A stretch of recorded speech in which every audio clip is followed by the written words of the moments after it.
crafters, good early morning and happy Veterans Day. So I hope your day has started well. It is bright and early in Arizona. So much so it's interesting because I'm usually up at 4:30, 5 o'clock easily. Didn't happen today. And I slept interesting last night, but still, I mean, it was just definitely a little groggy this morning, but you know what? We're going to make it work. And we have got 3 hours ahead of us to do all kinds of fun things. I've got a lot of different things to talk about. Of course, I have brought prizes and fun things for us to look at. And I do plan on working on Unfurled this morning. So I do have all of mine cut out and ready to go. Obviously, because this is not my pattern, I cannot share the specifics around it, but I will be stitching this. This is what I decided to work on for Veterans Day. I think it's important, right, that we celebrate the men and women that protect us, that put their lives on the line, get called into just crazy, unusual places. I don't know that they always realize, especially those going in at 18, 19 years old, sometimes what they're really signing up for. And maybe they do. And if so, that's awesome. Those that walk away a little surprised, I feel bad for. But my son is active U.S. Air Force. So I am so super proud of him. Very unusual, right? Because our family has always been pretty much Navy. My dad was Navy. And my niece works for the Navy, so we've always been very Navy driven. My son just went a total different direction and went to the Air Force. Could not be more proud of him. To be honest, if I had to redo my life, at one point I had looked at joining the service, and I don't know that that's a bad gig. He's got a year and a half or so left, and he's going to retire. So he'll have his first retirement under his belt before I can get my first retirement, because I still have way too many years to go for what I consider, what I feel like I can be somewhat secure and go out. Of course, it would probably help if I quit buying fabric and that. But you know what, guys, it is what it is. I'm going to enjoy my life and live my life. But let's see who is on this morning with us. I appreciate each and every one of you jumping in. Look at Mr. Brian, up early and ready to go. Says, good morning, John. Making morning to everyone. All the veterans, thank you for your service. Perfect. Thanks for being here, Brian. Balloonist down in Tucson says thank you to all the veterans. Melanie, good morning, Miss Melanie. Thank you for being here. Janet's here. Good morning. Jean's here. Wow, so early. Amen, girlfriend. I don't know why. It's so funny because typically I'm up around 4:30. Sometimes 5, but most of the time around 4:30, and usually wake up around 3 and just catnap between 3 and 4:30. I'm usually out of the house by 5:15 at the latest to get to work by 6, because it's about a 45-minute drive for me. And I don't know. Maybe having 4 days off straight, which doesn't feel like I accomplished near what I wanted to, but it does just feel early this morning for some reason. I think part of it is, too, that it's cool in the mornings here in Phoenix now, and that just doesn't happen. It takes us a while to get used to waking up and having more sweater weather, right? Now, granted, it'll be gone by 10:30 this morning. We'll be up in the 80s, 90s, although they've got rain coming in this weekend, and they said we're going to be like in the 60s, which is not why I moved to Arizona. But anyways, that's a whole nother. Sue's here. Good morning, Sue. Thank you for serving our country. Yes, thank you for all the veterans that are celebrating today with us. Sherry goes, it's Burr, it's code here in Atlanta. I know that because my buddy Russ over Quilt Meets World, we text back and forth every so often. And he told me yesterday, he sent me pictures of the temperatures in his thermostat and the heat actually cut on in his house. I will say we haven't turned the AC off in Phoenix yet. Interesting enough, though, at the park home, we got there Friday night. Yeah, Friday night. And I had disconnected Wi-Fi up there because we are trying to sell that house. And so I don't have Wi-Fi to run the thermostat. And when we got in, it was like 53, and I thought it would take forever. And interesting, it has gas heat. So I am so used to electric heat. Gas heat almost feels smothering to me, but yet it still took forever for the house to get warm enough where I felt like we could go to bed. And in fact, I don't always leave sheets on the bed because I like the sheets to feel clean and fresh before we get in bed. So I had to do that. So before we got in bed, I actually put the sheets in the dryer to get them nice and toasty so we could get in bed. And of course, by the time we get in bed, um, they're cold again, right? And my partner goes, "Did you really think they were going to stay warm that long?" So just the way he said it sounded a little condescending. I'm sure he didn't mean it that way. But yes, I did plan on them staying a little bit warmer than they did. Um, Sue's here. Good morning, Sue. Thanks for being here.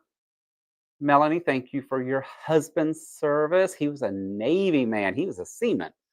Took me forever. Like you got airmen, seamen, all the different ones. Because I've always been around military, very proud of our military, appreciate our military, but I've never really been around active duty. So with my son being active duty, it kind of put a different spin on things for us. Hey, Janet, she says, I was 17 when I joined, and my first retirement was at 37. Look at you. You go, girl. How awesome is that? You know, if it's a lifestyle that suits you, I don't think you can beat military service. Hey, Zaza, welcome in from over the pond. We're glad to have you on with us early morning in Phoenix. Awkward Quilter, Georgia. Hello, everyone. Normally do not get to catch a live. I'm going to keep you on in the background and lurk and work. That is awesome. I am just glad you are here. I end up doing a lot of lurking.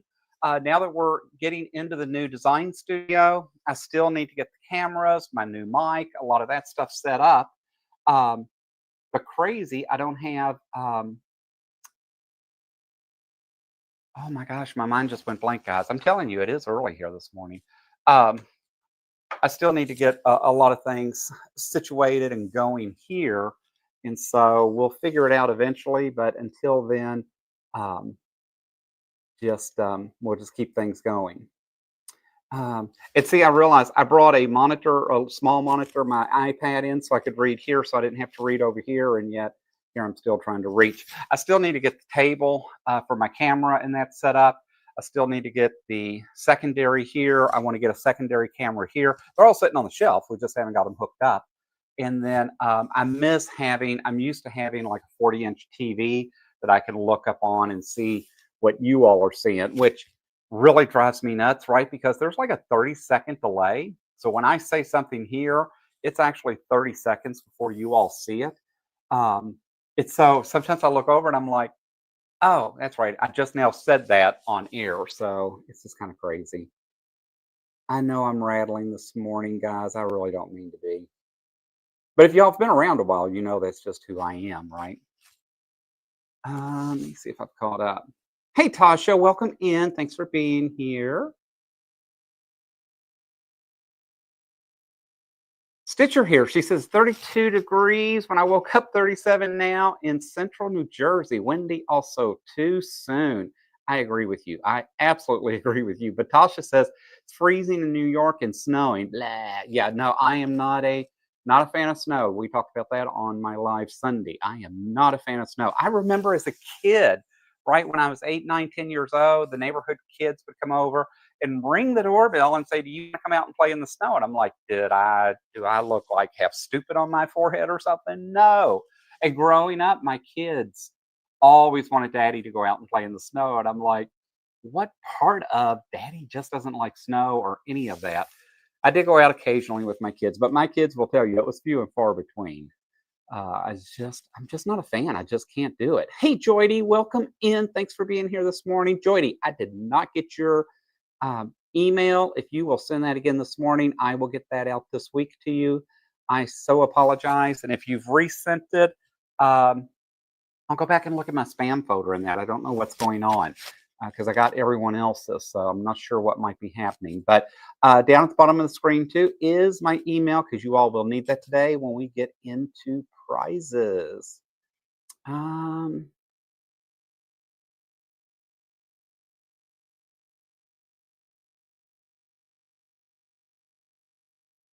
Melanie says he was a CB recruiter in Fleet. Oh, awesome. My son is actually an Air Force recruiter now. That's how he's deciding to end his career with the Air Force.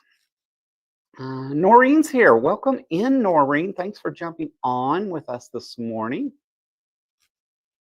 Oh, Awkward Quibbler says, I have to say I'm not a gnome person, but that gnome quilt behind you may convert me. It has so much personality.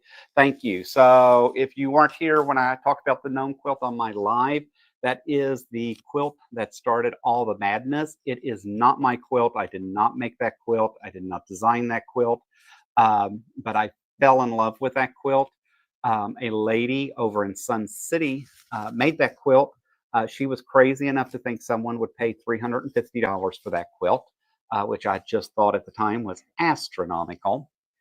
Needless to say, she did find the right fool to pay $350 for it because he went back the next day and got it and decided 6 months later how much cheaper it would be and save me lots of money by buying a sewing machine and just learning to quilt myself. So we won't talk about how many machines, long arms, and other things that I have going, but yeah, it is what it is. Melanie says he was the postal clerk his whole time. Y'all don't make your PC mad. He will hold your mail. He also took control of the first email. He hated that. Oh, I bet.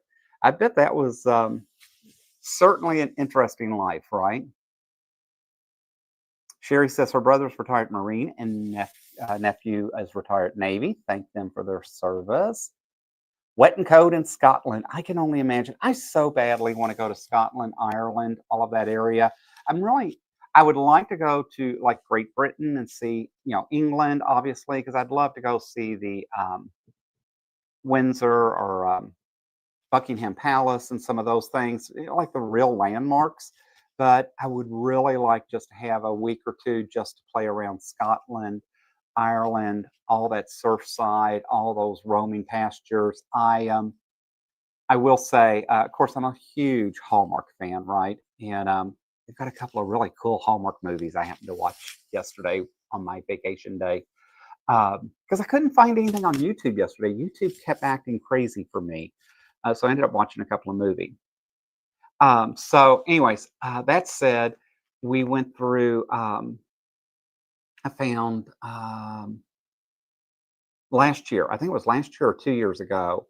Um, Lacey Chabert makes is one of the biggest Hallmark stars. She's one of them that I got to meet at the Hallmark Experience last year in December, and she was just celebrating her 50th Hallmark movie. It's just hard to believe somebody's made that many movies for one group, but I still enjoy her in that. But she was in Scotland playing.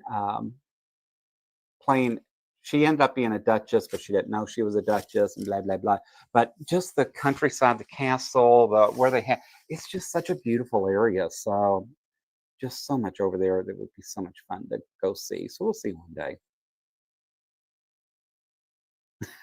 Hogwarts says I'm closing my chat to refrain myself from type talking. I get it, believe me. Oh, Jody, I'll take a look then. I will look for it today. Um, And she says, yes, giveaways. We have more giveaways. I have some, I tried to get a variety pulled together. I didn't get a kit together, and I had planned to do that, but I think we'll do okay today. Happy Veterans Day to all, sir. Oh, or Stitcher says Wales is feeling ignored.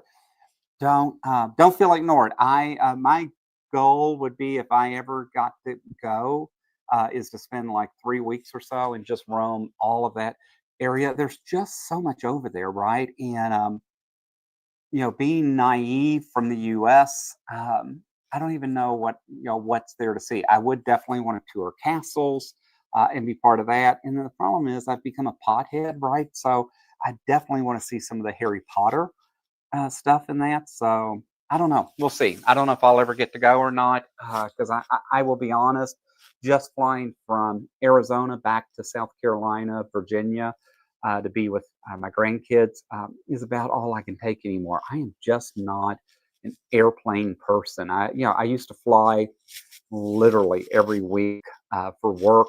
I had hundreds of thousands of airline miles. I think I still have like 190,000 or something. Um, and so, I tend to burn those for vacations and that, but I just don't know if I want to get on a flight for 8, 10, 12 hours. I've been to Italy, I've been to Germany, but I've never been over to Great Britain. I've been to France, Germany, Sweden, Italy multiple times, but all of those trips were actually for work. Jen says, my great grandson had a Veteran Day slideshow in school, and he told me that my pictures weren't of me because she was too young. He was thrilled when his grandpa showed up. I bet. I bet that just threw them off a little bit, right? Hey, Jackie, thanks for being here today. See, Joy says she saw that movie. It was a good one. Because I guess they played in 30 something or whatever together. I know she came from a drama series years ago, but I never watched that series. Jody, I'm sorry. Nightbot has a mind of its own. I have no problem with you using symbols, but it can be sensitive at times and that. So I'm not sure what's going on. Look, Melanie goes, Jody being a bad girl. All right, guys, what have we got going on? I do want to work on Unfurled today. I got that going. I did finish. I showed you all Sunday that I got both the tote bags done. So I've got those ready to go. I'm actually going to take those. Today is our quilt club meeting. It's typically at 10 a.m. on Tuesday. I never, ever get to go because even though Tuesday is usually my work from home day, I typically don't get to go because I'm working. And so, anyways, I today we're in the big room. So once a month, we actually meet up at the other center in a big, huge room. In the other weeks, we meet in our regular club room. Um, and so that said, I plan to take the quilt that I'm not showing you all yet. I did get that done yesterday. It is absolutely my favorite quilt. I can't wait to get that done. That's going to be part of the Christmas series that Sean is doing. And so I'm actually saving it to show it on his show first, and then I will show it on mine. Yes, I know some of you like the shirt. I am. So believe it or not, the goal is for John to retire and only have to wear t-shirt, shorts, and flip-flops because those are what John likes.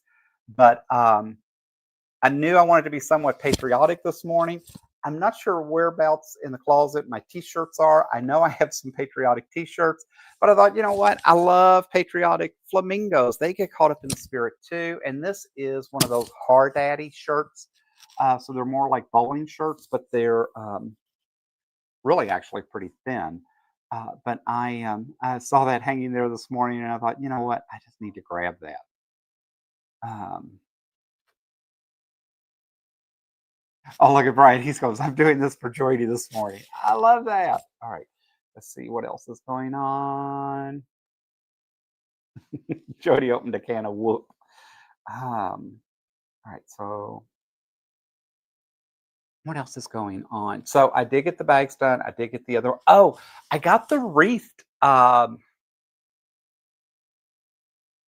pattern done from Villa Rosa. Let me grab it. I meant to actually bring it over this morning so you all could see it. And because it is huge, guys. And I'll tell you, I did not do, this is not my best quilting job. I'm not overly thrilled with how it turned out. I have one mistake in the dead center. And you know what? We're going to leave that because that is John's way of making this his own. And so I turned one of the half square triangles the wrong way, and as such. But look, guys, how big this is. This thing is just giant. Now I'm holding it up and I can't see what I'm showing. But this thing is just giant. But I finally got it done. It is truly 60 by 60 inches, which is just humongous. My partner needs to quilt this. I'll probably end up gifting this like to my daughter or something because number one, she won't care that the 1/2 square triangles turned a different way. Um, but I worry about giving it to her with the kids because with all this white, I know that'll make her nervous. And because the problem is, right, once it gets stained, it's stained for life. So it doesn't come back from that. But I did get it done. It is not a pattern I would recommend. It is not a pattern that I will ever do again. Hey, Joyce, good morning. Welcome in. Um, but I think it I think it turned out cute. I think it's fine. I just wish it was probably half that size. So if I did it again, I would probably use um, much smaller pieces. And so instead of using the size that they called for, I would probably reduce that each one by at least an inch or an inch and a half and do it. But then it gets into being a lot of, yeah. So it's like, I don't know. I'm not disappointed that I did it, but it did take longer than I intended. And I did, that's not what I'm looking for.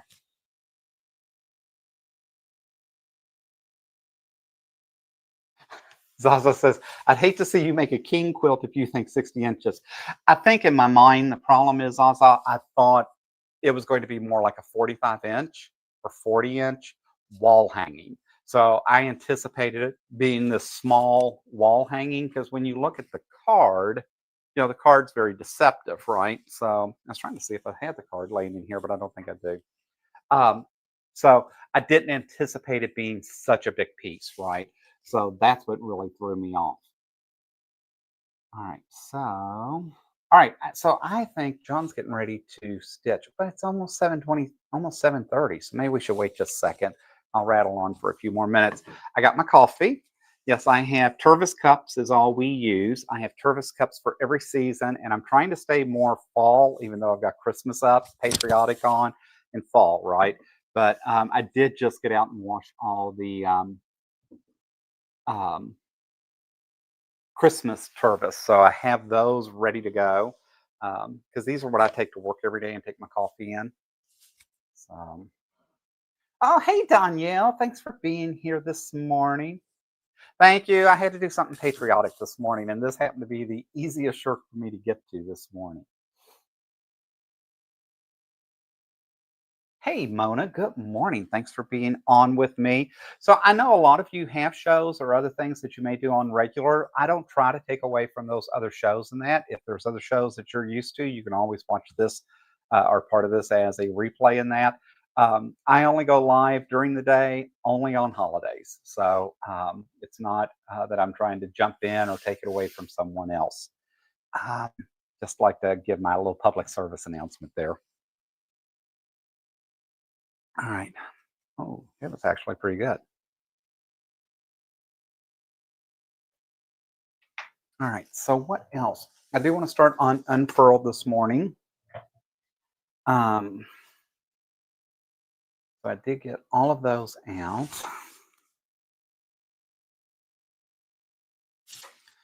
So I've got those pieces. I need to change thread this morning. So between red and white. So there's blue. I hadn't even got my pieces sorted yet this morning, guys. That's how I was having so much fun yesterday. I was trying to get the wreath done. I really wanted to get the binding on that quilt done because I really wanted to take it to the quilt club meeting today so I can show off because I never get to show any work because number one, I don't get to go to the meeting. Number two, um, I just, I'm not there. So I hardly ever get this. They'll see, and there's like 200, 250 in the club. It's a huge club. So I'm really kind of excited that I get to go this morning and show off. So that'll be fun. All right, so there's 1, 2. Let me sort these real quick. Gotta make 4 of these. And then I did bring some other things because it just seems like to me in my mind that this is going to go together pretty quick and pretty simple. Um, so I did want to talk about Holiday Quilting Bee. So how did I come up with Holiday Quilting Bee? So I think just reminiscing right back to the old days of Laura Ingalls and Little House on the Prairie and that, and the Amish. I've lived around Amish some, and I think it's always cool to see how the women used to get together to quilt and work on a what did they call it back in the like a wedding quilt. They used to quilt wedding quilts for everyone and all that kind of stuff. Always thought that was kind of neat, and I know they called those a quilting bee typically. I know Katie, the Greenland quilter, has asked a couple of times, what is a quilting bee? She had never heard of a quilting bee, which kind of surprised me. But that is what I decided. When you look at um, Sean's got his own names for certain things. Russ took shenanigans, and Lord, if that term doesn't fit someone well, I hate that I missed his shenanigans on Sunday, but we were coming back from the park home and all that. And time I got here, unloaded the car and dealt with all of that. I just never did get online. Um, and part of the problem is for his shenanigans a lot of times on Sunday is once I think I get the studio set up, it'll be different. But I bounce around so much, so it's like, yeah, I can get on, but then it's hard for me to stay on because I'm bouncing room to room and doing all that kind of craziness. So we'll see. Danielle said, "What are you drinking?" I am drinking coffee, and I just drank my last pumpkin spice this morning. So now I'm back on, believe it or not, guys, I'm on decaf. So I drink 1 cup, one of these in a regular coffee in the morning. Then I drink about 6 of those, but it's all decaf because you could not imagine if I drank 7 of those with full caffeine. Then you all would not tune in and watch me anymore. I do just bounce off the walls. It's crazy. But I do love coffee. I've always liked the taste of coffee, even though I use creamer. And this is my new Harry Potter creamer. So I really prefer to use something that's got real cream and not all that. Number one, I like a zero sugar coffee creamer. And number two, I prefer one that is more real cream because I think carnation milk. I watched a YouTube video where they were lighting the cream on fire because it's really not cream, it's mostly chemicals. Anyway, so I've tried to be better about that, but this is my Harry Potter Toad Peppermint, TOAD, Toad Peppermint Creamer. It's a special they came out with. So I'm actually drinking peppermint this morning. And yes, I have all the skinny syrups. I have a complete coffee bar set up, and I have toasted marshmallow syrup. I have vanilla caramel. I have a bourbon pecan. I have the pumpkin spice. Um, I can't even. I have 6 or 7 sitting out. I have gingerbread, peppermint, and a bunch of them. So I even enhance the creamer. All right. Wow, it's 7:30. I feel like time is flying by already. I hope you all do. Danielle says decaf is wannabe coffee. Joy even agreed with her. How quick, dude. Oh, Brian says he likes the Harry Potter toffee creamer. I would like to try it. Like I said, I've become a huge Potter fan. We went through Safeway, which I hardly ever shop at, and I hardly ever go to the grocery. I usually have just Walmart deliver everything. And I went into Safeway for something that I had to just grab, and they had um, butterbeer goldfish, I think it was, and they were 50% off or 75% off. They were really cheap. So I bought like 4 bags of those. And I got home. My partner goes, "Oh, I guess we're going to like those." And I was like, "Well, what's not to like? They're Pepperidge Farm." And he goes, "Yeah, we'll see." And actually, we really did like them, but I didn't think about it. It was just such a bargain. I just grabbed 4 bags and I was like, "Yeah, he's right. We may just not even like them." So probably wasn't the smartest thing, but oh well. Um, Daniel says, Harry Potter creamer, what? How do I not know about this? Yes, see? So Carnation Creamer must have some type of partnership with Harry Potter, with the licensing around Harry Potter, of all things. Joyce says, I've never even tried decaf. Yeah, I was gonna say, see, it looks like you when you all come out to shop and see the um, see the stash and what's going on. We can have coffee. We can have all kinds of fun together. But to do that, we first have to get you all to Phoenix. But I think we would have fun together. I am almost 100% sure of that. All right, so let me measure this out real quick, and let's look at. Oh, Joyce says Cinnabon creamer is amazing. I bet it. See, the problem is I'm not a huge cinnamon fan. I like Cinnabons, right, and things like that, but I'm just not. I'm just not a big cinnamon fan for some reason, and I'll be honest, I don't know why. Um, I don't dislike cinnamon, but it seems like the older I get, the less I like it. I used to actually put a sprinkle in my coffee all the time because they say that it's really good for your blood. Is what I read or heard somewhere. All right. See now Danielle's on a mission. She has to go find it. Oh, she says I don't do. Beluna says I don't do um, coffee. She does chai tea. I'll be honest. I've never had chai tea that I know of. I may have and just don't realize I've had it.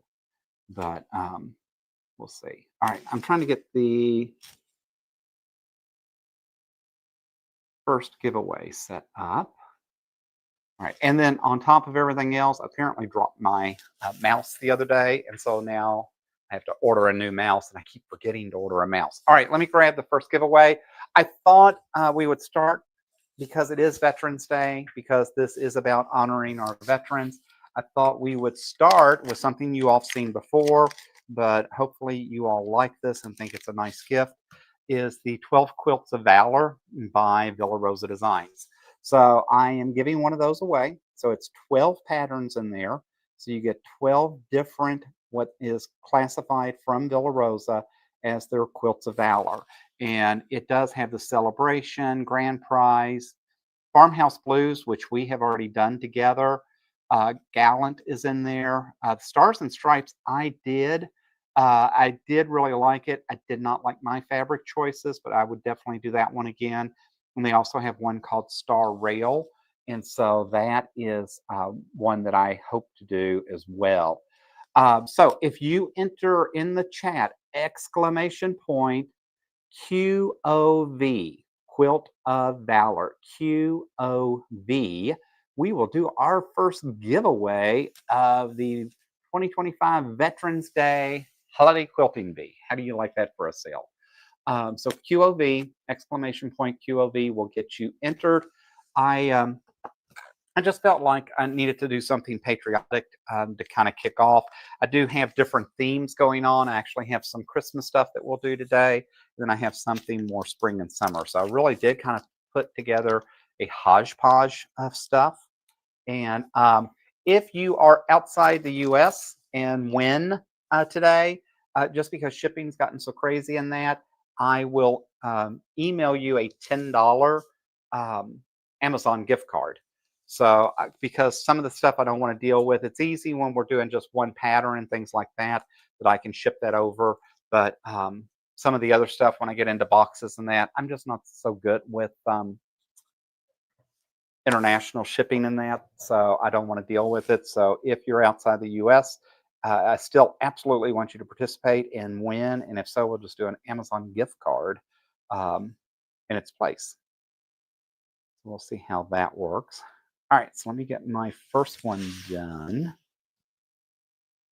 Make 4 of these. So I would be curious what you all are working on. So let's get through the first drawing, and then we can talk about, are any of you working on the same pattern this morning?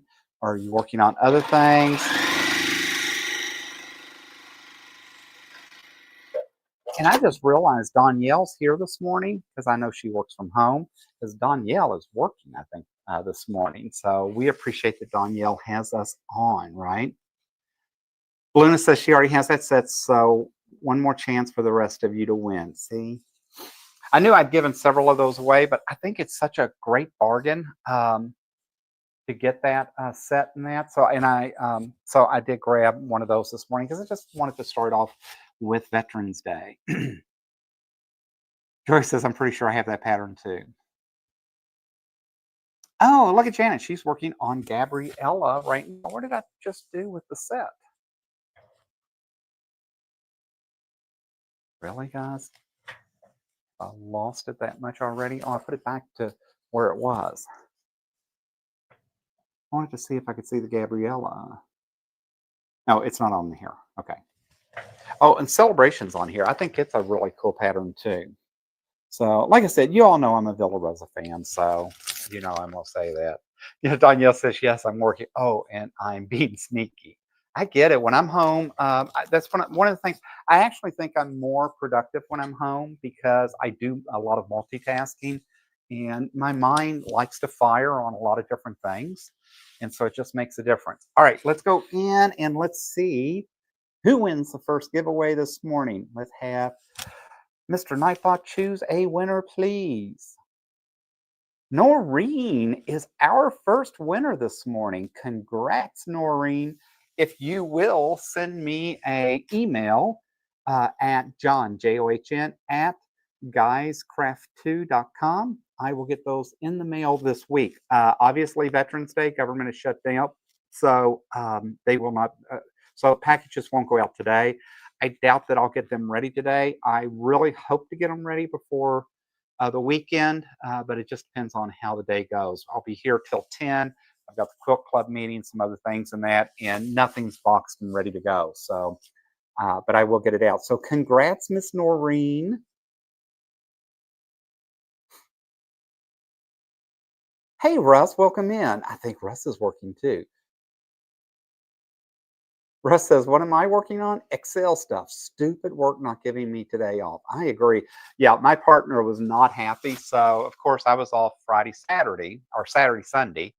And then I took vacation yesterday because I thought, who wants to work Monday, be off Tuesday, and go back to work Wednesday? So, and I had like 44 hours of vacation that I still haven't used this year. So I thought, you know what? I'll just burn a day and take off yesterday. So last night, we're sitting there watching TV and we get up and we get ready for bed. And it didn't help that yesterday work blew up for him. So he has to be at work by 7:30. He didn't leave work until 7 o'clock last night, and he doesn't get paid overtime and all that. Anyways, we won't talk about his job, but so he didn't get home to almost 8 o'clock. So he was just wiped in that, and he said something, and I said, "Well, I'm off tomorrow. Tomorrow's a holiday." And he goes, "How many holidays do you get? Today was a holiday." And I was like, "No, today was vacation day. Tomorrow's the holiday." And he goes, "Are you kidding me? Like you're taking vacation?" Dude, I'm sorry, but I get more time off than he does. Even though I haven't been as long with my company as he has, but also with my years of experience, I hired in a little different, plus all the other things. So it was just kind of crazy, but poor guy. So I feel bad for y'all that don't get Veterans Day. There's a lot of holidays I don't get. Believe me, my niece, who's like my sister, works for a. Oh, actually, she's not like my sister because my sister and I can't stand each other. But my niece would be in reality should have been my sister. She's an amazing person. Um, but anyways, she works for the federal government, and so like it's just crazy to me how many holidays they get. It's like every time you turn around, but yet I get Black Friday, I get Christmas Eve. I don't get New Year's Eve, which is always strange to me, but I get New Year's Day. So, and she's like, yeah, we got to work Black Friday. Yeah, we've got to work Christmas Eve. And I'm like, yeah, but you get Columbus Day and this day and that day. So I thought, girlfriend, it's hard to feel bad for you. All right, let's see what else is going on.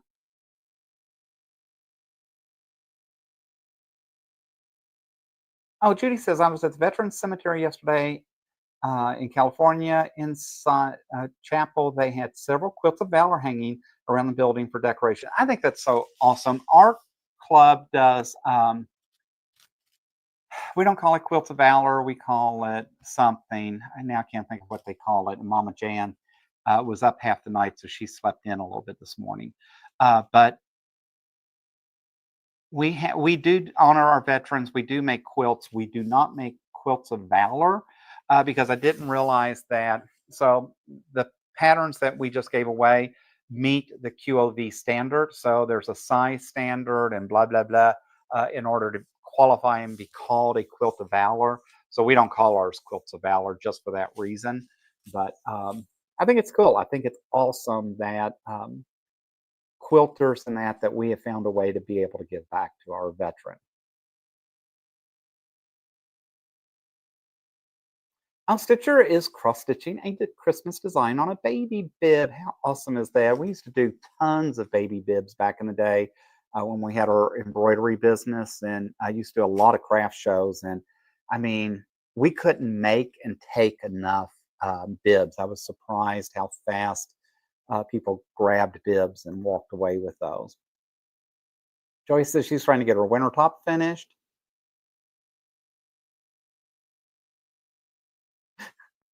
Russ says, Danielle Stitchery, I got your secret safe with me if you've got my back. You know, Danielle says she gets all the holidays except Veterans Day. Actually, we just started getting Veterans Day last year. So it was part of the contract negotiations in 2023. And they gave it to us starting in 24. My company is huge in supporting veterans and doing a lot of things for our veterans. Um, our guys that work for us full time and go in get called on active duty, and that it's amazing the things that we just give them and gift them while they're going on active duty. Very, very proud to say that I have an incredible company that supports our military. Melanie's cutting flannel for her hub's quilt. I've never made him a quilt. Shame on you. Yes, shame on you, girl. That's okay. I made my partner his quilt last year and gave it to him for Christmas with the understanding that since he does the long arming, he would really want to pick the pattern himself. And so it's still sitting in a box waiting for him to long arm. I told him the other day, I said, makes me think you didn't appreciate your present, because he had gone home for Thanksgiving, and I literally did that quilt top in a weekend. The pattern was horrible. I bought it from a quilt kit, and I wasn't sure I was going to get it done, but I did. I did, and I think he did appreciate it.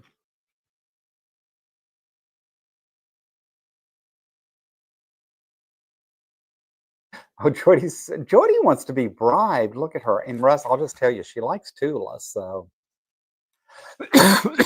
excuse me.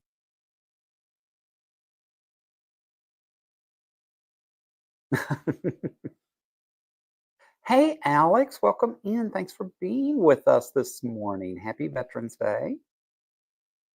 Auger Quilter says hubby is a vet and is working today. I told him I would write him an excuse. He said no, he would just suffer through the workday and complain. Yes, I think some days we just all do that, right? I know I'm fortunate because I'm one of the few guys, right? I'm a manager, so I do have an office, and I will have to say some days I just go in and just close the door and go, you know what? Just not sure I'm ready to deal with people today. Sometimes that just happens, and sometimes I've got to be definitely in the right headspace to do what I do for our company. And I enjoy my job. I've got a good job. It's just, there are days though that it's like, oh, guys, really? I mean, that's just a little much today.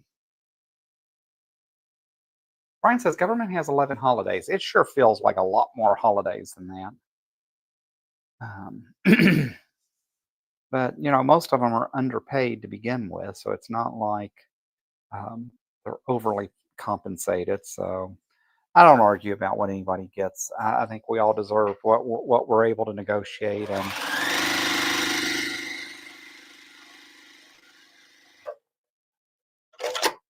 land on.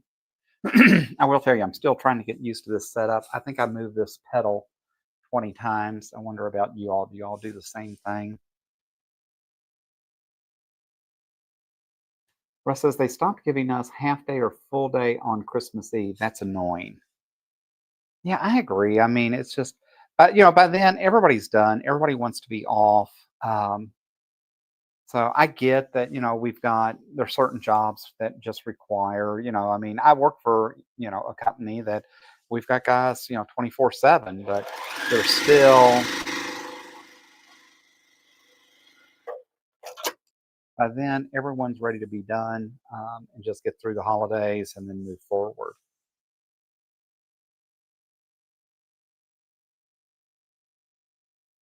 Yeah, Judy says it's one thing about working for the university. You get a lot of good holidays off because of it being school. Yeah, I do miss that. I do. I enjoy teaching. If I could have made some money at it, I probably would have stayed a teacher. I always wanted to be a school teacher. Um, and I certainly enjoyed my summers and that. I would so love that. I would probably hate being a school teacher nowadays, especially in public schools. I just don't. I don't have the right temperament. I don't think. I actually taught in a very small private Christian school, so I knew all the parents, knew the kids really well, and just had fun. I was the big dorky teacher that aggravated the kids and picked on them and did all that, and just really try to create an environment where my kids felt safe, that they felt like they had fun when they came to school, and that they were always engaged but also protected. And I think we forget that. And sometimes we try to make our kids grow up too fast. And that's just my little soapbox this morning. Sorry, not sure how that got started.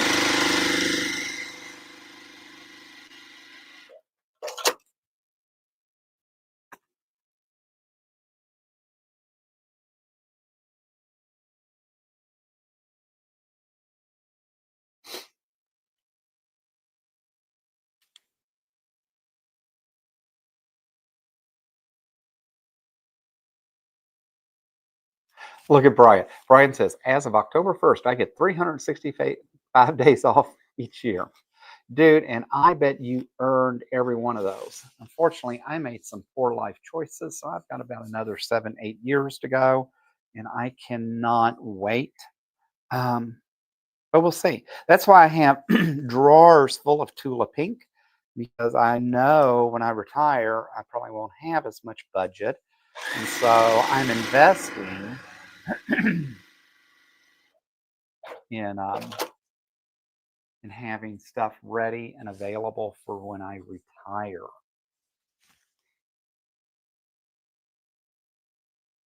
Yeah, Danielle says, quit rubbing it in. She's got 20 more years to go. See, she's just a baby.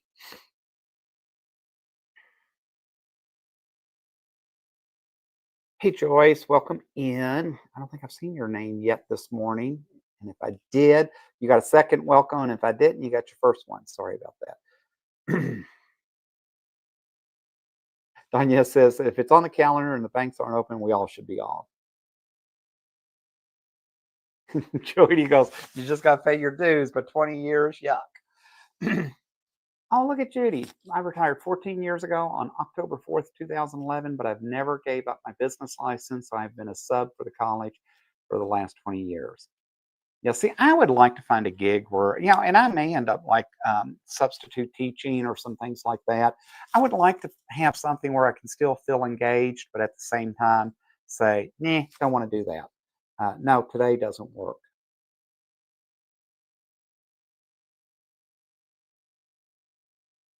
Well, Melissa says, not our university, it's open, which is why I have kids' duty. Oh, crazy. Yeah, see, Awkward Quilter's doing what I'm doing. We need to build our retirement stash, right? That's what we've got to do.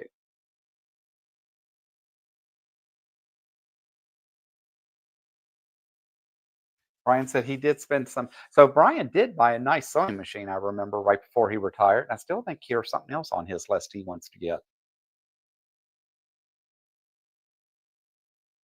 So I may have an unboxing coming up this week, and I may have bought a new toy. So you all may want to be able to be on the lookout for that. So we'll see how that turns out.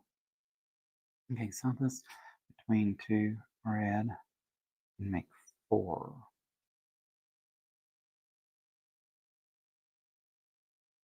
Okay. All right, so I've got white. I still need four of those. All right, so let's do this. I need one, two. Sorry, guys, I had to read the pattern for a second because I'm supposed to be. This is supposed to be a quilting bee, a sew along, right? So I'm supposed to be sewing and chatting. One, two, and then let's go back to the red. So I did pick some interesting colors. All right, so each of those need two. And I really need to turn my iron on because I am just so used to pressing and ironing everything. So here's the first part of my flag. You can see I used the that grunge look red to go with it. So I've got those done. This is not going to be big at all. Um, so I'm curious because I'm not even sure.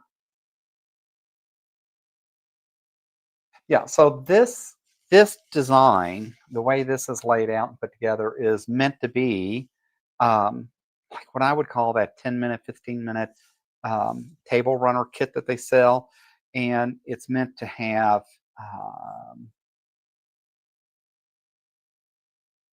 not have any batting and a backing and a binding to it.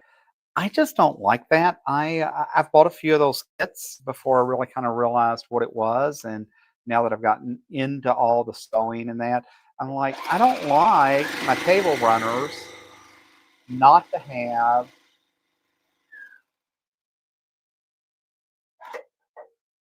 batting and binding on them. So this we will get done today, I'm sure. Like I said, this is sewing together pretty quick, but I don't know that I won't go back and put some batting to this, put some do some quilting on it, and then get it done. Again, I don't think it looks clean and finished unless it's got been quilted out, and that I don't like just a flimsy piece of fabric laying out on my table and that. So, what do you all think? Are you all comfortable with that, or do you all actually go back and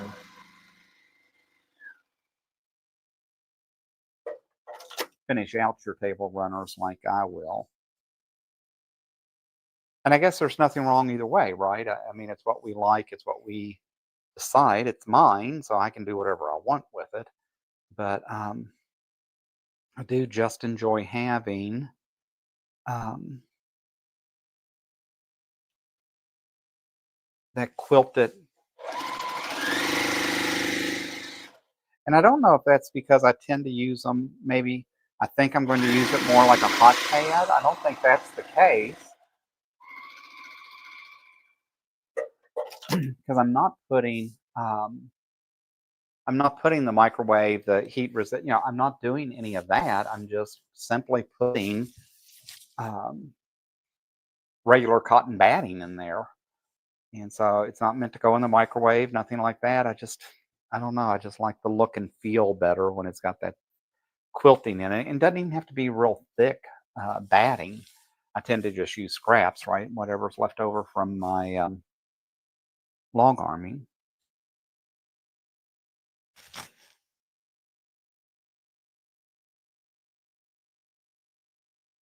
Yeah, see, Joy, I agree with you. I think we need a tour of Brian's studio. How cool would that be? Danielle says, I'm about to take over other rooms in the house with my stash. That's why you need to move, girl. You need to get that new house you were talking about. How cool is that going to be that you get a um, newer studio with a big, nice setup? I know your husband, I think it's your husband and your son, right? Do the 3D printing. I know your son does.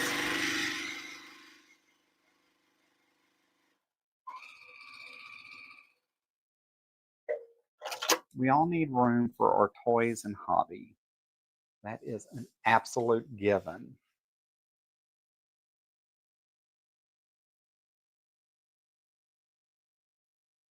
Janet says, my husband bought me a Fab Icon 2 for my retirement from being an RN. That is amazing. What a way to go out and just say, here I am, world, and you are ready. Um, I know Sean, um, the guy who sews, he loves his fab. He is, and I know he looked and looked. I don't know if his is the icon, but I know he really, really evaluated what he wanted and how he got there. Danya says, I hear the machine. So technically you are done sewing. Yes, amen. Jordy loves fabs. Congrats on the retirement. Janet says, oh, Katie Crafts is here. I completely missed you somehow. So welcome in, Katie Crafts. Thanks for being here. Oh, and Janet says he got the horn sewing table too. How awesome is that? Janet says he kept me around 45 years. So yes. Um, yeah, Danielle said it's mainly her son that does the 3D. I couldn't remember. I knew he did. I actually have the kangaroo, and I was trying to find it. Um, so I had an arrow table um, here, and then I had this kangaroo table that I bought, and I ended up like between the two, I liked the kangaroo better, and so I ended up selling the arrow because I didn't need both because as we were trying to get one out of the park home, and then but what was cool is when we unboxed the kangaroo, it actually had a kangaroo, a big stuffed kangaroo. That's what I keep looking for because I moved all my stuffed animals, and I think they're on the other side of the room because normally I had them on the back here on Hercules, and Hercules has actually been running and working this week. So I had to move the stuffed animals, and then I thought, I don't want to get to the point where I'm constantly moving stuffed animals. So I moved them somewhere completely different, which means now I think they're on the other side of the design studio.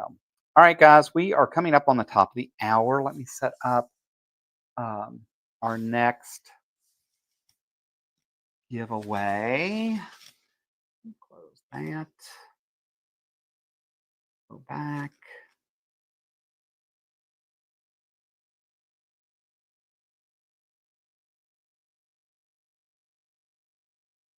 All right, and if you've won already today, please don't re-enter. So everyone has a chance to win something today. I've only got 6 prizes, plus the quilt retreat we're giving away. So we'll see how that goes. All right, so let me do this.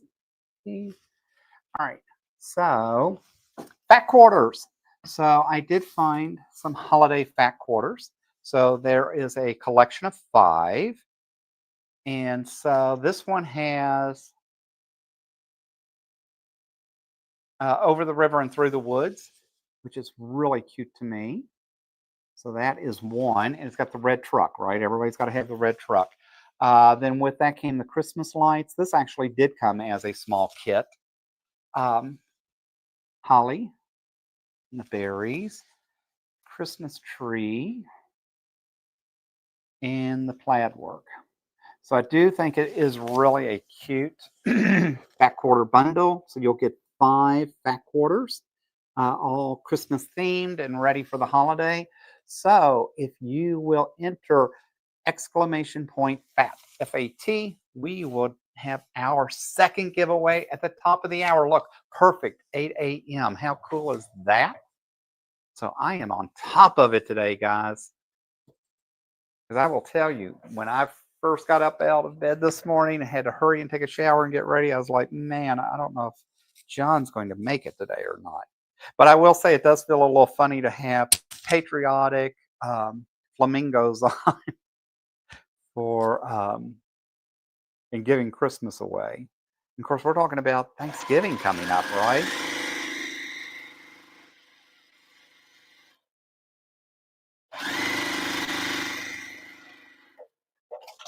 We're having a couple of really special ladies for Thanksgiving this year. I need to tell them what to bring.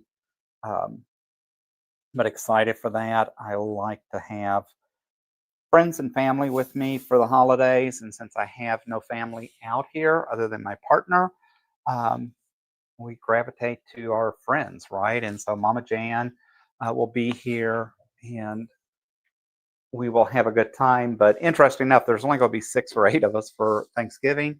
And yes, John ordered a 25-pound turkey because, I just wanted to make sure that we had enough. Hey, Lisa, bye. Thanks for being here.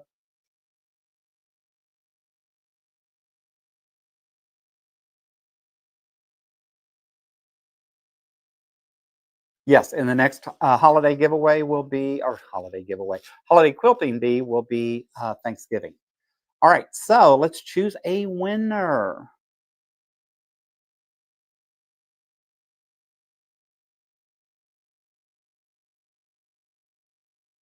Stitcher is the winner of the Fat Quarter Bundle. So Stitcher, if you will send me an email in the subject, put Fat Quarters, and send me your address, I will definitely get that in the mail to you this week. I just don't know what day, but we will get it into the mail. And Danielle goes, I'm not sure what flamingos have to do with Veterans Day. It was the most patriotic shirt that I could find at 6:30 this morning, and so it's got all the stars and spangled banner, right? So that's what we went with this morning. All right, so let me finish working on this. I do have a question for some of you all.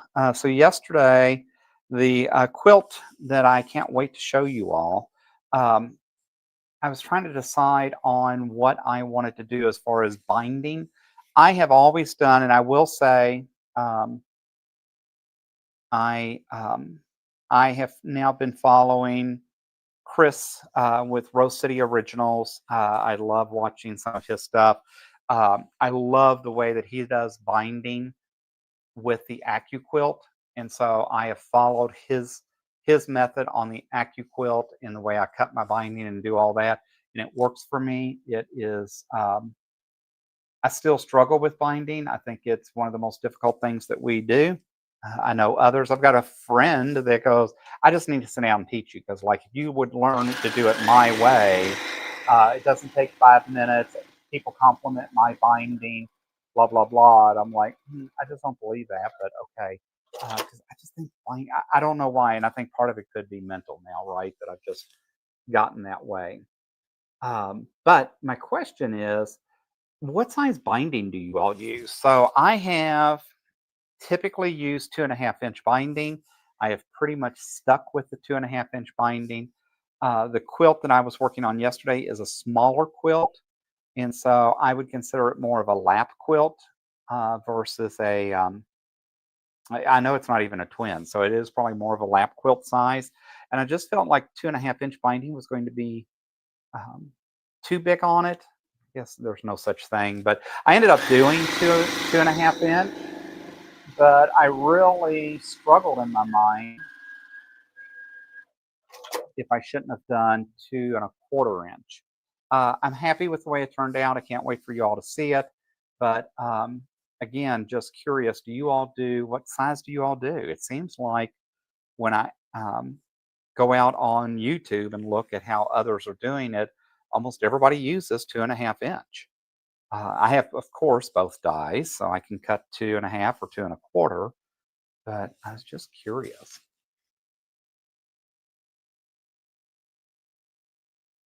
Well, Judy says I've been invited to go see my nephews that live in Oahu, so I'll be there 8 days during Thanksgiving week. That is amazing, girl. I have to say I didn't enjoy Kauai as much as I thought I would. I'd never been to Hawaii. I've always wanted, obviously, to go to Hawaii, and but I think it was just I went for work. It's not the same. Um, but I would definitely like to go back with my partner and see if we wouldn't have a much better time together than I did by myself. So that is awesome. You are going to have an amazing Thanksgiving. Stitcher says, oh my God, thank you. I have a pattern for a Christmas table runner. Perfect. Look at you. How awesome is that? I love when a plan comes together. And I love being able to share. I think it's just something fun, right? I mean, let's give back to the community. Um, Oh, good. Melissa says 2.5. Joey's 2.5. 2.5 or 2.25 for Katie. See, that's why I just always been 2.5, and that was the way I was shown years ago. Oh my God, Janet just got a black featherweight machine. Girl, how awesome is that? Congrats. Is super exciting. I hope you're willing to share how you enjoy stitching on that and doing things. I got a featherweight with my long arm when I bought my long arm. I haven't had it out of the box yet. I would really like to play with it. I just haven't, and we'll see. But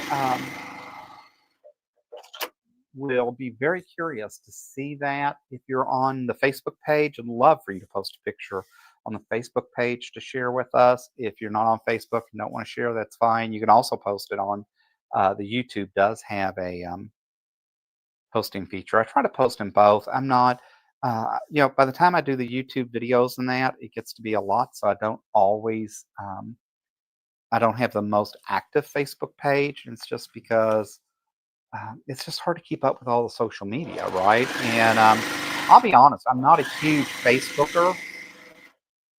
I started trying to post more in that as we were trying to build up the quilt retreats. And so I realized that we probably need more of a social media presence, but we'll see. But, anyways, I would love to see that. That is so exciting. You have an amazing husband, so you better hold on tight to that. Oh, that's interesting. Jackie says, I usually do a bit wider than 2.5. I sew it on with a slightly bigger seam. Interesting. And of course, I'm sure some of you actually hand sew too. I do not hand sew. I've never hand sewn. I don't know how to do hand sewing. Interesting enough, in the Missouri Star Quilt last year, I think they gave us um, needles for binding needles, and I had no idea what they were. But anyways, they were hand binding needles for your quilt. Needless to say, they're still brand new and in the little packet. I spent too much money on machines to even consider doing hand binding, and I have enough struggle doing machine binding. I can't imagine just sitting and doing hand binding. I'm sure that quilt was done with hand binding. All right, I think John needs to turn his iron on so we can get to step 3. See, I've got binding here, so in case we run out, I know I should really get that done unless I just chat so much. I've still got these mug rugs I need to get done, and I thought, well, you know what? I could get the binding on those while we chat today.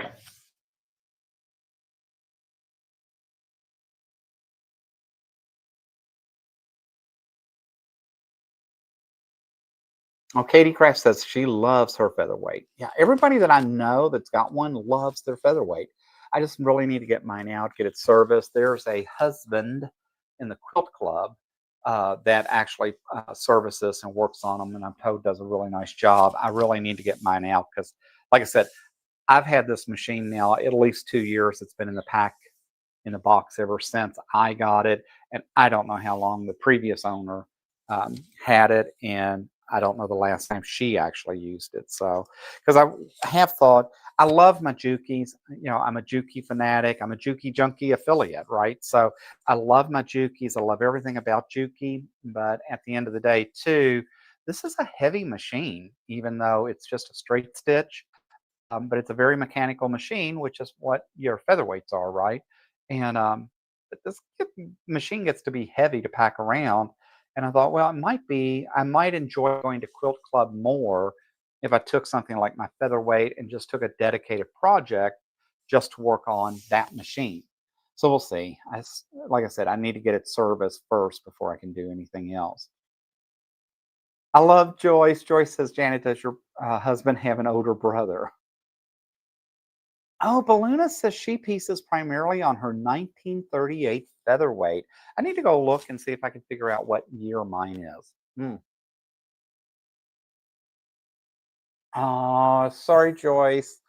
Janet says he was the only one left in his family. Goodness. Katie says, get the maintenance manual from the featherweight shop, lots of oil spots and a couple of grease spots on a featherweight. Yeah, and so interesting enough, I've got a friend that uses, so we have a featherweight special interest group in the club. And so, and then of course, when we get together on other things too, a lot of them still just bring their featherweights. That's all they use to sew on. So I asked one of the ladies, that's like, so I haven't gotten mine out yet because like I know exactly how to oil this one, but I don't have to grease it. But I do, that's something else I need to figure out, right? And she goes, "Oh, I don't oil it." She says, "It takes about every year and a half, and they clean it, they oil it, and all that." She said, "I just stitch on it until it starts grinding in that too much, and then I take it in to be serviced." But I'm like, "Yeah, I think back in the 30s and 40s, you were supposed to really oil your machine." Yeah, I just couldn't imagine doing that. Oh, Danielle says she needs to teach me. Danielle and I need to figure out how to get together. She needs to quit going to Michigan, Tennessee, and Georgia. We need to figure out how to get her out to one of our quilting retreats or maybe her quilting retreat. She says she wants to try to do one next year. Well, Jackie says she has bigger seams because the granddaughters are just hard on the bindings. Yeah, I can see that. Joyce says, I've never sewn on a featherweight. See, I agree with Brian. He says, I've never hand sewn unless it's to repair a rip in a blanket. Yeah, see, the featherweight's 11 pounds. Oh, balloonist, thank you. I will absolutely send you the serial number because I would really be curious to know what year that is. So I will make a note and send you that because I would be curious. It would be fun to know, right? So let me say serial number.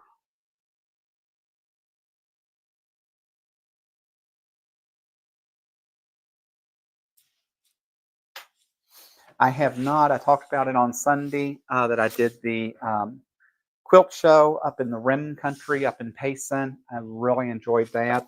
I hope to get the pictures and that posted today, or not. I don't know if I'll get them posted today, but at least get that put together and do a short YouTube video to show you all some of the work in that was done there. It was really cool. But again, see, I don't get to go see Balloonist because I really would like to meet girlfriend sometime. So I didn't go to the craft show this weekend down in um, Tucson because it was, as she had said, a more crafty type show. It wasn't the quilt show. And I think quilt show in Tucson is February. So I do plan to be down there in February. And then I still got to go see Sally for Road to California. So I am trying really hard, and you all will have to keep me honest, but I'm really hoping that I don't spend a lot of money in Road to California. I am really trying to cut back. I have 3 bookshelves that are packed with projects, and then I have a bin area next to the bookshelf that are packed with projects. And then I just have so many projects, guys. I've got to stop. I just can't keep doing this. Katie Craft says they're easier service and the maintenance manual walks you through step by step. I will have to get the maintenance manual for it. And it may be in the box. I have to say it's in a nice little case and all that. I think I opened it when I first got it. I didn't even take the machine out. So I really do need to just get it out and play with it. Joyce says, I have an Oatsinger treadle that needs cleaning and restoring, but the actual metal, everything on it's pretty good shape, and that would need some work on it. Oh, that's awesome. Carl Services, who's on here occasionally, he's my buddy. He actually won the Tula Pink thread that we gave away last year, and then I ended up taking it to him because we went to New Year's Eve together at Stitch in Heaven, and so got to meet him. But he refurbishes and restores Oatsingers. I don't know if he does treadle machines or not. Katie says, Bob found my featherweight at an estate sale 20 years ago. It sat in the box in the basement until 2 years ago. When he cleaned it up and gave it to me for Christmas, he paid $50 for it. Isn't that crazy? Is just crazy. Balloonist says yes, February. So we will be there. I have my Geistcraft 2 website. We will actually be posting on there. I try to post on there upcoming events and that. So if you all ever wonder, is John going somewhere or John going to be, doing something? I try to keep that posted. I did not post the Rim Country. I just forgot about it. I'm still, like I said, guys, I am not the strongest social media guy. I am absolutely thrilled that we have hit 3,000 subscribers. And if you're a new subscriber, first time in the channel, thanks, thanks, thanks for being here and for all the loyalists that have put up with me for the past 2 years. A super big hug and thank you to each of you. I really so appreciate all the things that y'all have done to help make this channel a success for me.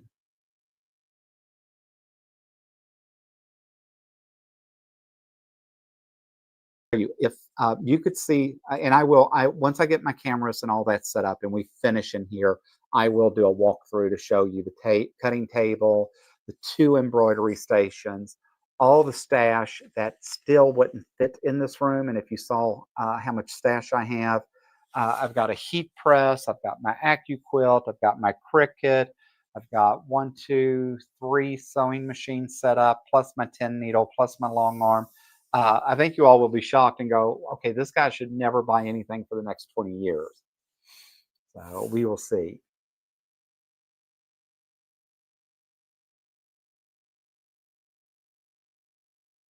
I like Joyce says, Katie, that was sweet. Katie is a sweet lady. I love when she's able to be on the channel. Belinda says, best way not to overspend a road to California is not to go. I know. Believe me, I know. But I just feel I really like to do at least a big regional, since QuiltCon's not coming back here for a couple of years, and hopefully it'll come back in 28. I'm just not going to be able to get to the East Coast. I'm no way I can get to Raleigh next year. Um, Possibility we might get to Atlanta, but we'll see. The problem is we're using a lot of our vacation days now because we want to do retreats. We want to host those. I think we have a different way of approaching some quilting retreats and that. So we're really anxious to get through the New Year's Eve one and see how that goes. And then we've got 5 planned for next year. So by the time we use that and other, it's like our vacation days run out and we want to be able to be with my grandkids and be able to spend time with them. And he needs time to be with his family occasionally. So it's just like, just too much, right? Oh, Katie Craft says the maintenance manual is different from the manual that came with the machine. All right, I will get, and I have ordered a few things from Featherweight Shop before. They're kind of a cool business the way they confirm orders and that. I do like them.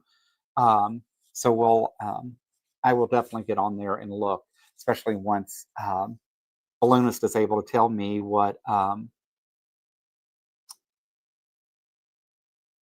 year my machine is. She says the best way to not spend too much money is leave your credit card at home, but unfortunately, I have to travel with it because I have to have it for the hotel and that. So the best thing is to take my partner with me, who's very conservative and extremely tight. So it was so funny at QuiltCon this year. We went down the first aisle, and I'd already told him I only plan to spend X. We're not spending more than X. By the time we got down the first aisle, not coming back up, just the first aisle, I had probably spent what I had planned to spend for the entire show. We actually bought him a cart, a wheeled cart to help carry stuff in that because fabric in that gets heavy.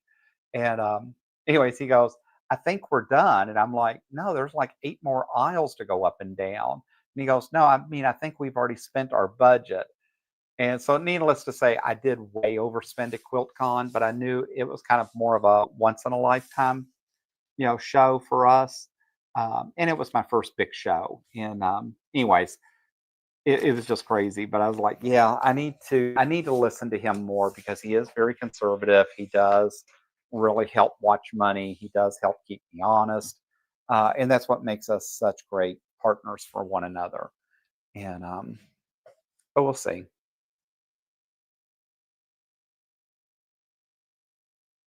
Judy says, I have 3 featherweights. I have friends. I have a couple of friends that have multiple featherweights. It's like they collect them. Oh, thank you, Alex. She says, I love the gnome quilt. Thank you so much. I did not do it, but I am in love with that quilt. And I also realized when I started putting Christmas quilts up around the studio that I don't have that many Christmas quilts. I was like, I had plenty of Halloween quilts. There was no issue in getting Halloween quilts up and around the studio, but I will say getting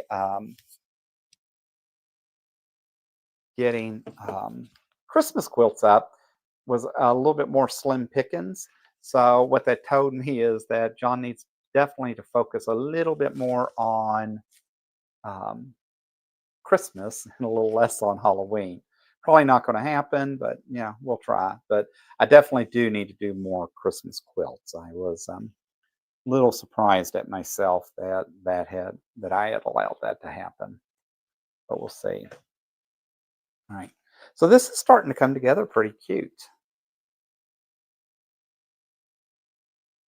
Definitely like the way this is going to look. And I am actually, it doesn't say on the instructions, but I am actually pressing my seams open. I do like that. I do also stitch it with a tighter stitch. I know a lot of you probably use like a 2.5, 2.5 stitch. I actually use more like a 1.8 stitch, and that works better for me unless I have to rip it out. So then I do get a little frustrated then, but I do like having that tighter stitch. It does help with my 1/4 inch seam, and it has helped me be more consistent in that. So it's taken me a long time to learn John's way and what works for John. I know occasionally at Quilt Club, somebody will watch me and go, no, no, no, that's not the way you're supposed to do that. And I'm like, yeah, see, I may only be a couple of years into this, but I know what works for me. And I think that's what's important. It's great. The quilt community that I'm able to belong to here. I mean, the women have such experience, so many years. And then it's funny, some moved here, retired, and decided they wanted to do something, and they decided to become quilters. So some of them are as new as me, if not newer, which is kind of cool. But I do think it's important that we all figure out what works for us. And what works for me absolutely may drive someone else insane, and that's okay too. I mean, right? We pick different fabrics for a different reason. I mean, I absolutely love Tula Pink, and if my Tula Pink doesn't get here soon, um, as I did a pre-order, so I would have thought by now in November, but my understanding is I think they were a little late getting the Tula to the shops, and I think I bought half-yard cuts. I wasn't sure how I would use it. Plus, I knew my drawers would only hold so much because I don't seem to use Tula Pink. Tend to collect it more than anything. Danielle says at the end of the first aisle, it should have been okay. It's time to go. He would have been very happy with it, I can tell you.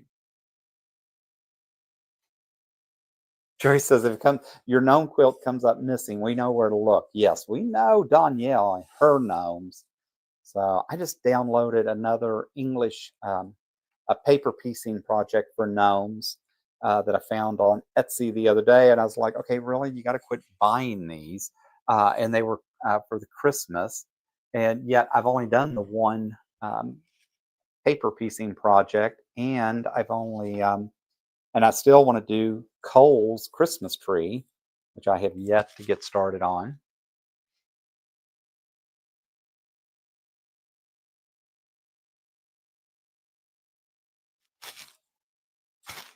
Anya says, see, I know I'm going to be doing some big spending. I take my husband so I can spend his account and save mine. Yes, that's what I need to do. I need to start telling my partner, hey, why don't you just pay for this while I go on to the next booth? I think his response would be, hand me your credit card. He knows. It's okay. All right, what else? Katie says, I have friends that are grand champion shoppers. It's amazing how much they can buy in an afternoon. I have to take cash with me instead of credit cards. I would be broke. Yep, I get that. I have tried to do things like that too, and that has helped me. I think Brian and Joydie are some of those grand shoppers, it sounds like. It's certainly not me.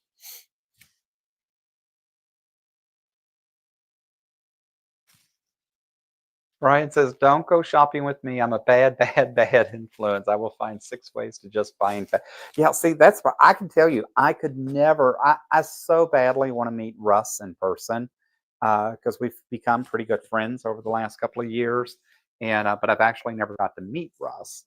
And but I can tell you, he's a bad influence because I already try like to ignore Missouri Store Quilt and some of their sales and things going on, and then he'll text me, "Hey, did you see this? Did you get this?" And I'm like, dude, I purposely try not to, like open some of the emails and that because I'm really trying to be better.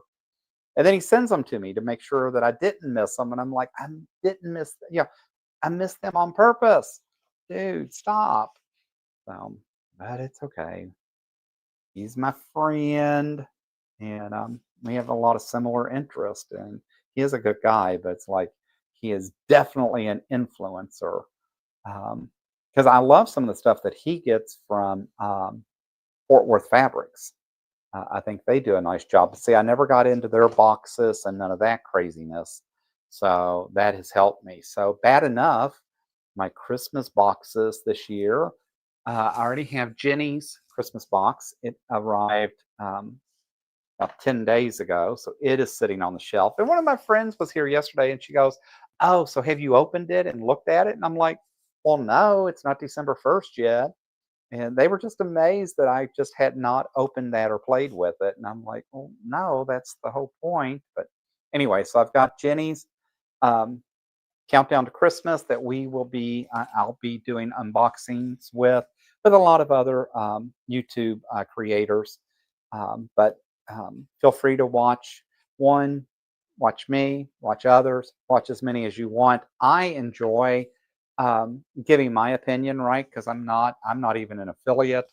I certainly don't get paid by any of these groups, but I enjoy having that as my little gift to me for Christmas and just being honest about what I think about is in there. And yes, I bought the box this year because I wanted that silly coffee mug. And if that coffee mug's not in there, I'm going to be very, very disappointed.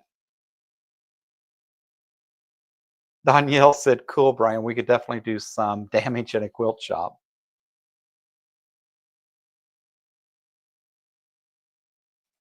Oh, Joydie says, "I think you and Brian, yes, but she's not a grand shopper."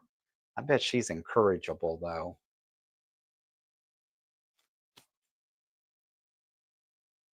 Alex says, "I figure you work hard, so buy what you like and what you want." Yeah, that's the way I look at it. I'll be honest. My brother had more money than he could have possibly spent in a lifetime. He was very frugal, and he certainly earned the money that he had. Um, but I don't know that he ever enjoyed it. He had, a couple of nice homes, drove nice cars and that. But again, he was just very frugal. He was always worried about trying to make more money. And he's the one. He's my only brother, and he ended up passing away in May, actually on Memorial Day, I think, um, with ALS. Just very sad to the fact that we hadn't spoken the last couple of years, and that he was not.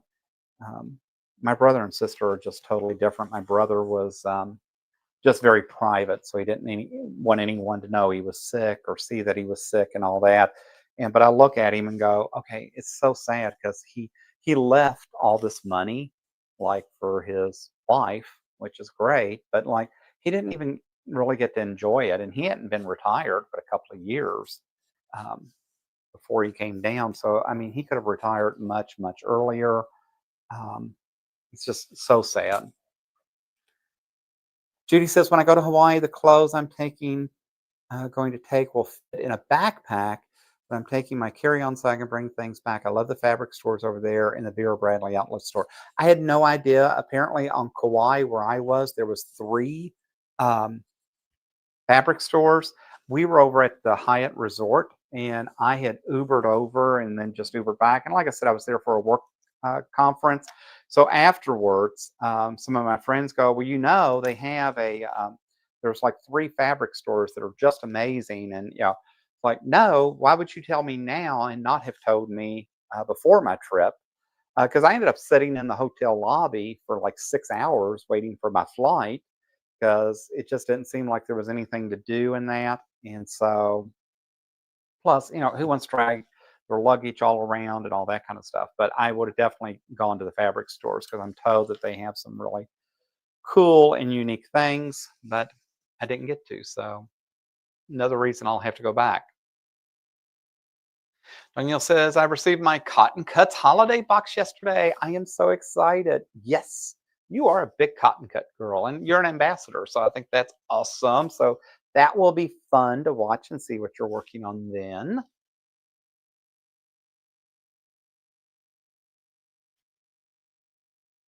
Brian says, if I see a yard of fabric for $14 and then see the very next one at $13.99, I would say, look, it's a sale. Buy the bulk. Oh, dude, you crack me up. Jordy says, I'm only watching channels that open advents one day at a time, not the whole week at a time. I don't blame you. I get it. We all have our rhythm that makes sense. Danielle says, oh, right around. Jody, you'll love mine this year. I have a whole month of daily fun short videos planned. Look at you, Danielle. That's awesome. Jean says, did someone already tell you that Connecting Threads is having a great sale today? $3, $5, or $7 a yard. I bought 26 yards of solid fabric. Oh my goodness. No, I did not know that. So I will have to go over and look at Connecting Threads. I don't know that I've ever ordered from them. I have been on their site before, but I don't know that I've ever ordered. And I will tell you, it's just so funny because um, I really do look for the bargain fabrics now. It was interesting. A lady at the quilt show this weekend had fabrics that were $10, $12 a yard, and the women up there were just like, loading their arms with it. And I was like, I hate to tell you, $10 and $12 is not a real bargain. I mean, it is now that most of the fabric has gone to $14, $15, but at the end of the day, I'm not paying that kind of money. I'm looking for $5, $6, maybe $8, but not that type of price. All right, guys, we missed. It's past 8:30, so let's do another giveaway. And again, if you're overseas, definitely participate. I am thrilled that you are here, but we will probably do a gift card for you instead of some of the giveaways. But everybody should have an opportunity. Um, I'm trying to figure out what to put in. I got to put this in the back over. Let's do this one, do that, and let's do this giveaway. What do we want to call this? You know what? Just make it easy. All right.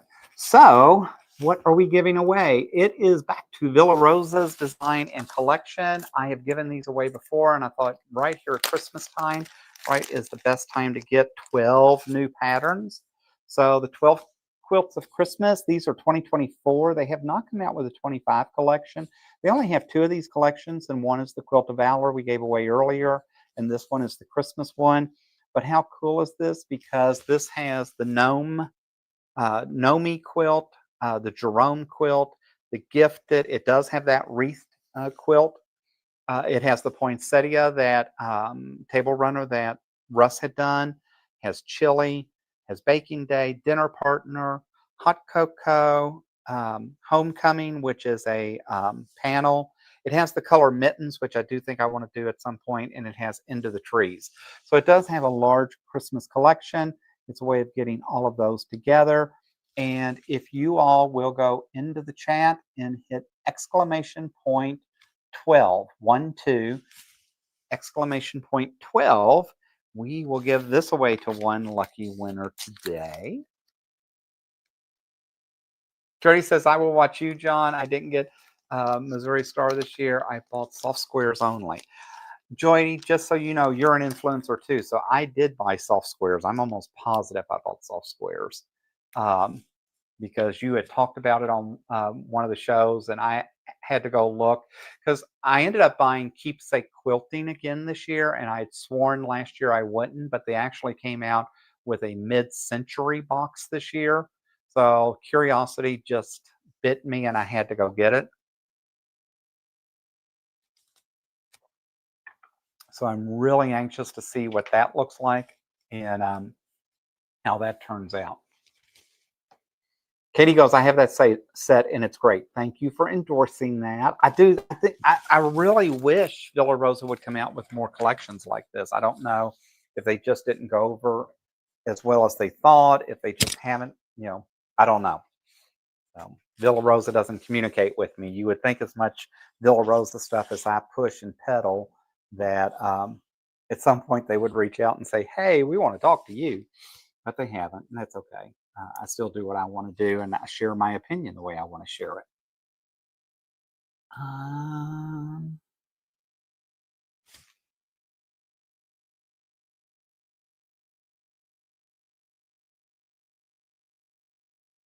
oh, I missed it. Danielle says, I'm having a sale on my 3D printed items, beeswax items, fabric items. I made the fabric bundles on November 22nd at 10 a.m. Eastern Time Zone. Mark your calendars. Yes. So, and Danielle, if you put exclamation point Danielle, it will pull up your channel also. But yes, so plan to visit and see what all goodies Danielle has on sale November 22nd.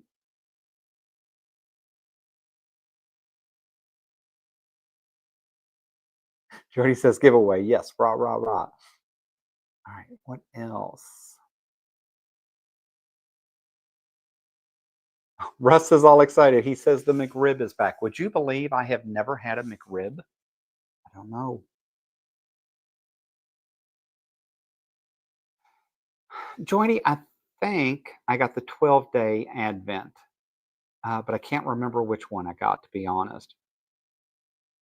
She says, I'm going to be happy. She says she got the big box and it should be coming soon. Yes, I do remember they called and he wanted to know, I guess one of the items in the box is personalized and how I wanted it personalized. So I thought that was really cool. Oh, and she got the big box. I can't remember if I got the big box or not. I think originally I didn't because it was going to be my first year. Plus, I already knew I'd bought like 2 or 3 others because I had sworn that I was going to cut back this year. So obviously I didn't because I think now I have 4 boxes. So, and I just stick them on the shelf and then wait for my partner to see my unveiling. And he goes, I didn't know we bought that. I didn't know we bought that. It's just amazing the stuff he's surprised by. All right, guys, let's go in and let's choose a winner. So let's see who is winning the 12 quilts of Christmas. And that would be Miss Jean Moosley. So congrats, Jean. And if you will send me an email to John at GuysCraft2 and make sure you put just put 12 or Christmas pattern in the subject line, that will help me greatly. Thank you. Well, congrats. That is awesome. And I noticed too that I usually announce it before Nightbot gets it put in the chat. So there is a delay. I'm still getting used to that. You would think we do enough giveaways. I can keep up.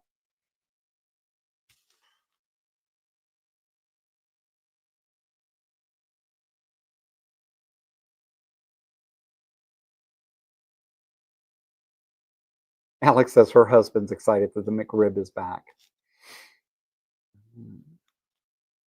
Yeah, see, Joyce says she's never had one either. I don't know. It just never sounded appealing to me. I mean, it's not, I'm opposed to it. It just never sounded appealing. Jean says, yay, I'm so happy. Awesome, Jean. I do try to give back, guys, and try to do some things different. By the way, I pay for all of this. So it's not, this stuff is not gifted to me.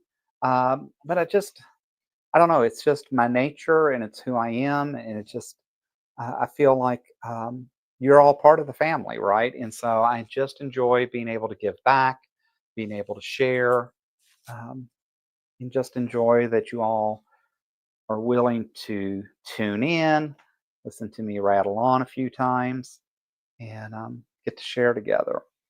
So once I get this pressed, this is actually coming together pretty quick. If I did a little less talking and a little bit more sewing, we would almost have this done. How often do you all press open your seams? I find I have found that there is a varied opinion in pressing open your seams, but I just find for certain things that it seems to work better. And I like when the things, when my pieces lay flat, when they come together. So I kind of bounce back and forth. It was interesting on one of the chats I saw where someone goes, "Oh, I only press open my seams," and I'm like, I don't know that I have the patience to do that, but I do like it. And then I had someone else tell me, "Oh, I never press them open because it weakens them, and I just can't deal with that." Jody says she loves the McRib. There you go. Oh, there's Mama Jan. She says, "Good morning, all. Had a problem with getting on with Amazon, signing in on the other TV. Yikes, crazy." Yes, technology is not always our friend, but we try. Jody goes, "I just don't know why I don't keep it on the menu." I think that's funny too. Why you take things on and off the menu? But I mean, look at Taco Bell and look how successful they were. Because I remember in the 80s, I loved I think it was the enchilito. So you're getting this little enchilada burrito thing covered in cheese and sauce and that. I love those. I had no idea that they had taken it off their menu because I just don't eat Taco Bell very often. And then they reintroduced it and brought it back. And I was like, that's interesting because I didn't even know it was gone. But then, of course, I jumped in the car and went and got it along with the Mexican pizza. I just can't eat Taco Bell anymore. I've gotten too old. Taco Bell does not like me. Mm. Katie says, "I press open on half square triangles and randomly on the rest." Yeah, I think that's probably what I do. Because I will say for the wreath pattern that I just did, I did press open all those half square triangles. So I don't know. It just seems that everything goes together and lays flat and is just better when I do that. But we'll see. All right, guys, I'm ready to make a flag. How awesome is that? Kind of excited to see how this is going to come together. I have no idea what I'm going to do with this table runner.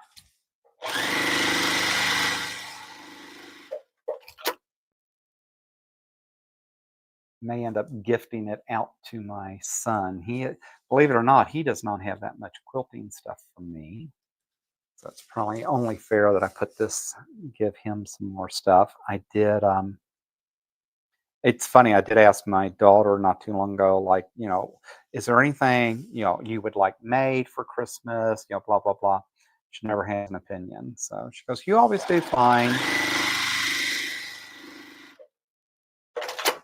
So that's always not helpful at all, right? It's like, come on, girlfriend, give me some ideas, give me some things, but no. So it's all good. We'll figure it out. I will say I don't like this fabric. I did the best that I could find at this store that I went to, but the grunge or whatever this red is wants to fray really bad, and that drives me nuts. Especially given that I use the Magic, which is like a not sizing but kind of like a starch. I don't like Best Pressed. I've tried to use it.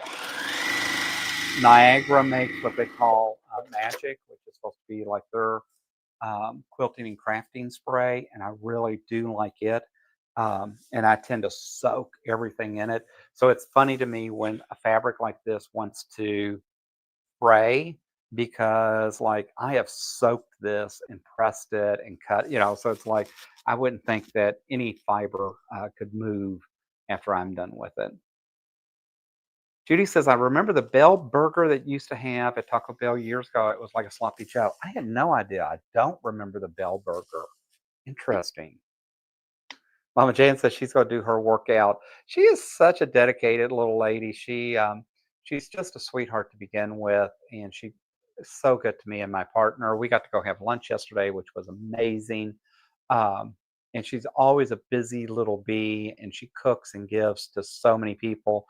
But she has been so good this year about cutting back and making better choices. And she's lost a lot of weight and just probably in the best shape she's been in for a few years. And it's just so exciting to see that she's taking care of herself as much as she does for others.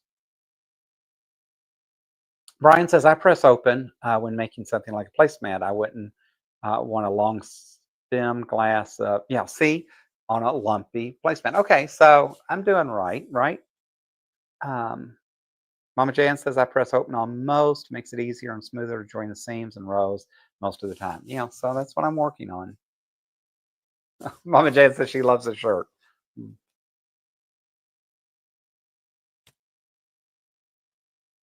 And plus, I had to save my Thanksgiving shirts because I only have so many.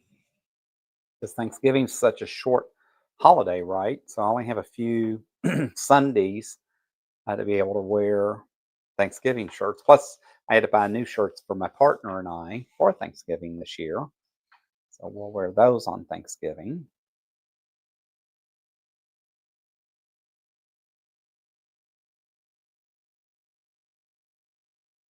And I do love my little Aliso crafting iron. It is just amazing. So look, guys, how adorable is that going to be? So yes, my stars are flipped, right? They should have been just the opposite, but I had to go with what the store had, and this is what they had, and this is how it's turning out. So it definitely doesn't look necessarily like the pattern as far as some of the fabrics that they used. I wanted to do something similar because, I'm not always a fan of Villa Rosa in some of the selections that they make, but I did like this. And I do kind of like that they've shown it just displayed over the mailbox. I thought was kind of cool too. So, well, that was pretty awesome. And of course, I was trying to buy patriotic fabric, right? Early October, late September.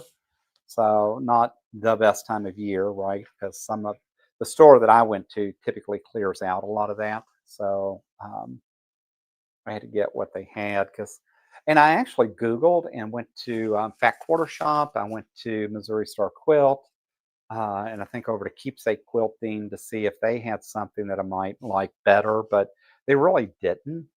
I was kind of surprised about Missouri Star, but I think sometimes it's just the way you search or look for something because they've got it, but in fact, Quarter's just as bad, right? I mean, I would almost bet that between the two of them, one of them had something that I would have liked just as well, but um, I didn't see it. And, it was like, okay, so it's fine. I don't need it. We'll just make this work. All right, so this is coming together pretty quick now. All right, so let's flip this pattern back over.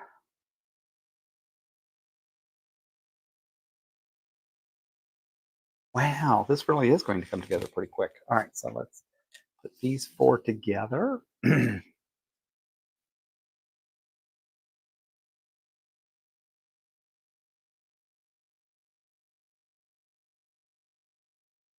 Thank you all. Joyce says, I can't wait to see it finish. Me neither. I love to, it's fun to get to the finish part of these projects, right?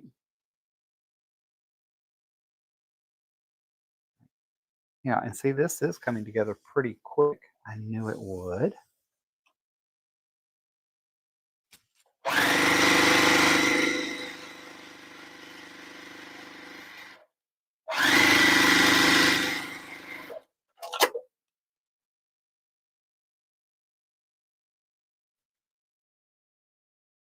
All right, so interesting.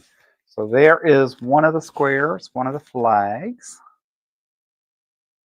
So I kind of like that. I'm not thrilled with the stars.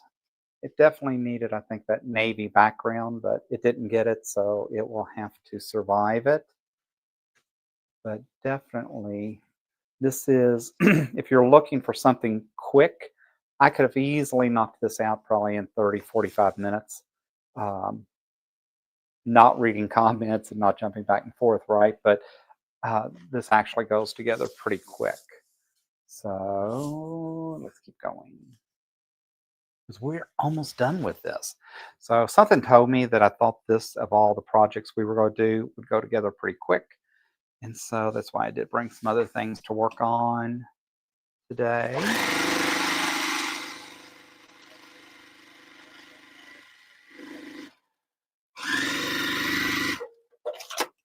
And as fast in that as this is going together, I think I would definitely make this again. I would just make different choices as far as some of the fabrics, but I definitely think I would make this again. So I may make this for like some birthday gifts and that. But again, I just can't stand not having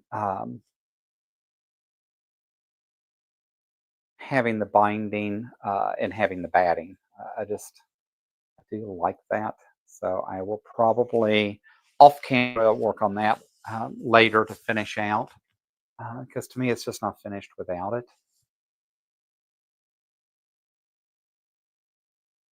Yeah, because it's not. It does not talk about doing binding and all that on there, so that's fine too.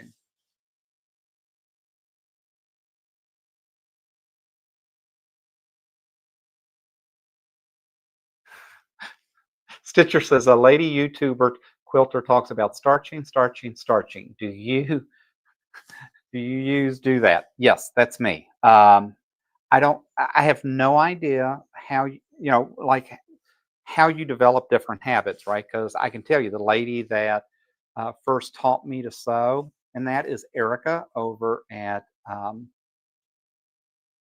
Sewing Asylum. She is a super lady, and I really hope to get her on the channel sometime. But I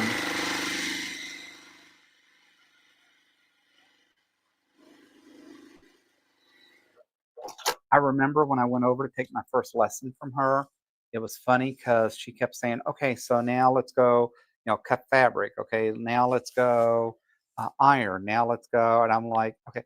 We sewed for like 30 seconds, and then we kept going back to the ironing board or something, And I was like, "Girlfriend, I came to take lessons on how to use my sewing machine. Like I can, like I already know how to iron." Um, wasn't sure about cutting so much. And again, that's why I ended up an AccuQuilt fan. But I felt like we did everything but sew. It was just crazy. And she's just such a sweetheart and such a nice lady. But I think, sometimes it's the habits you get into. I have to iron everything. So I press, press, press. But what I have found is before I even cut fabric or do anything, I tend to sometimes I'll iron it a little bit, but then I literally soak it in the magic. To be honest, if I could just have a big tub of that somewhere and just dump my fabric in it and rinse it, just squeeze it out and let it dry, that's probably what I would do because I just love working with the more stiff sized up fabric. And so that's what I do. And then the next day, I usually let it dry overnight because I do. I mean, I literally do soak it. I buy it by the gallon. Um,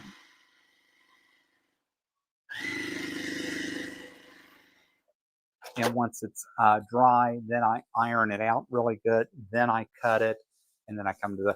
But I just like the way the fabric feels, holds up better. So yeah, I am one of those people that just, if you say starch, starch, starch, that's me. I don't know if that's good, bad, or indifferent. It's not something I've talked to about the ladies at the Quilt Club necessarily. It's just what ended up having to work for John. I think at some point I decided maybe I watched her or somebody else on YouTube and thought, oh, well, maybe I should be doing more starching. And I will say I did try Mary Ellen's Best Press. I did not like it as well. I ended up buying a couple of different ones. Obviously, I don't use the Niagara um, or any of that, but I did kind of surf around to find what I liked. And the Magic, which is by Niagara, is what I like, and I use a ton of it. I actually buy 4 gallons at a time because I get it through my checkered account. So I buy, it comes in a case. And so I buy a case of it every so often. Um, yeah, Janet says, yes, I definitely use it for embroidery. Danielle says I use Best Press and a pin only on my seams to get nice flat seams. That's all I do for starching though. I do, I do the same thing, but it's Acorn is what I use, right? And I got these pins last year at the quilt retreat in Stitch in Heaven, and one of the ladies there made these, and I use K Facet fabric to make the pins.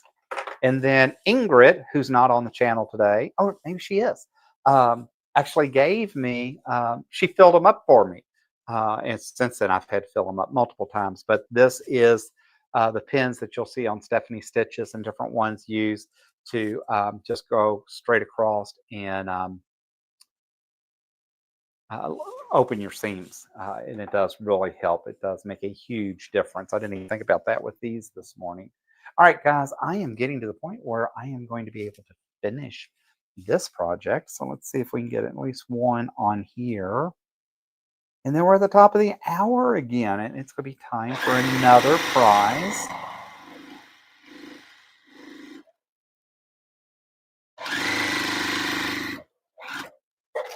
I have to laugh because people at work are like, so what do you do on your day, on your holiday?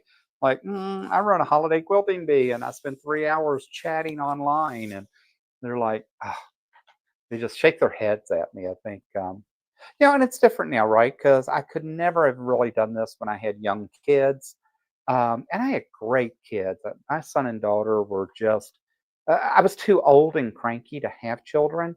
And I started having children when I was 22, and I was old and cranky then. So my kids were good kids because I was just too cranky not to have good kids.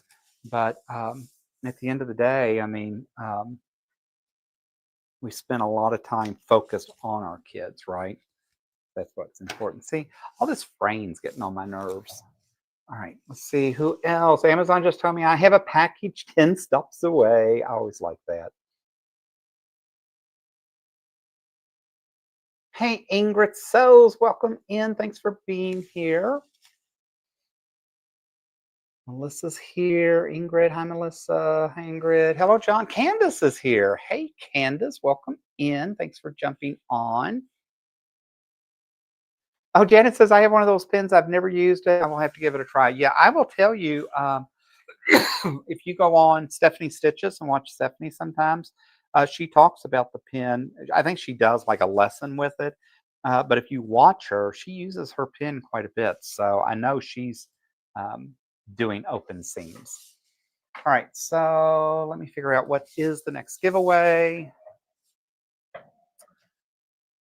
Oh, Tonga. So I found I didn't want to give just patterns away in that, and I was trying to find some different things. So I found this is from Timeless Treasures. I'm a huge Timeless Treasures fan.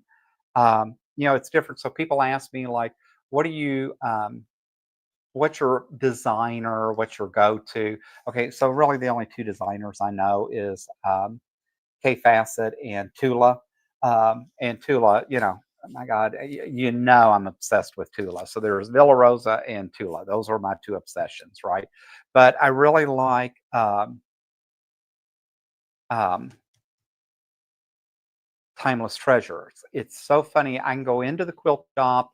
They can have new fabrics on display in that, and I'll gravitate to one and go, man, I just love that fabric. It resonates with me, and I'll pick it up, and it's Timeless Treasures. So 90% of the time, I love anything Timeless Treasures puts out. The other would be Bernadex. I seem to really become a Bernadex fan. But anyways, this is Timeless Treasures. This is a fat quarter bundle. It is called Treat Mini 42 Happy. So it's 42 charm square. Sorry, it's 5" by 5". It's Tonga treats. So I believe it is all batiks. But it's 42 pieces, 5" by 5". Look how cute these colors are, though. Just the different colors. The rainbow, I think those would be really fun. And so let me go over and set up and see if we can make Nightbot work for us again. Nightbot's actually been good today. I know Sean was getting frustrated. I think Sean left Nightbot and then went back to Nightbot. I'm not sure. But again, if you enter !happy, HAPPY, you can have a chance to win these 42 5" charms. I think these are, I just, something really just, it's funny that they call these happy because to me, they do make me smile. I don't know why, but I did think that was, those were really cute. Those were really cool. So again, trying to put some variety in it. So I didn't want to just do all, obviously I didn't do all patriotic for sure. But then with Christmas being close, but all of us have different things that we like. It was funny. I did watch a YouTuber yesterday, and she was talking about that. We all collect Christmas fabric, right? We go in the fabric store, we find Christmas fabric, and then we just grab it, having no idea how and when we'll use it, but just, that we need it and blah, blah, blah. And I thought, oh my God, I'm that guy too. So we will see. But I do think that's kind of cool and interesting. So anyways, I thought it would be cool to have a variety on this Holiday Quilting Bee. I have no idea what we're going to do for Thanksgiving. Thanksgiving is next. So how cool is that? I mean, the holidays are just coming fast and furious, guys.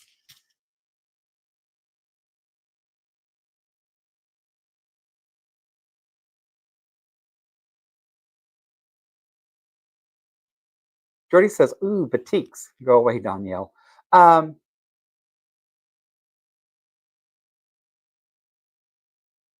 Oh, Mama Chan says the girls were seeing me in the TV and Honey was giving me puppy kisses. She's starting to get used to me a little bit. All right, let's see who wins the happy. So come on, Nightbot. Leopard Beauty is the winner of the batiks. So Leopard Beauty, if you will send me an email at John, JOHN, at guyscraft2, I will get that in the mail to you this week. If in the subject you just put batiks or happy, that will be cool. Send me your address and I will get that out and over to you. And my email is scrolling across the bottom of the screen. Guys, we're in the last hour. We only have, 15 minutes left. But I am going to get this project done.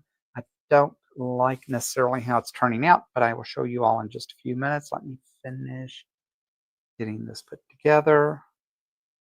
And I already know how John's going to change and rewrite the pattern because, John can't help but to help some of these designers and sewers.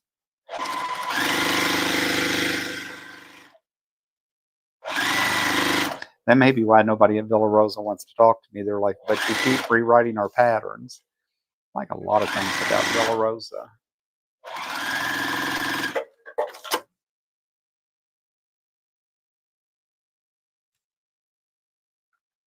All right.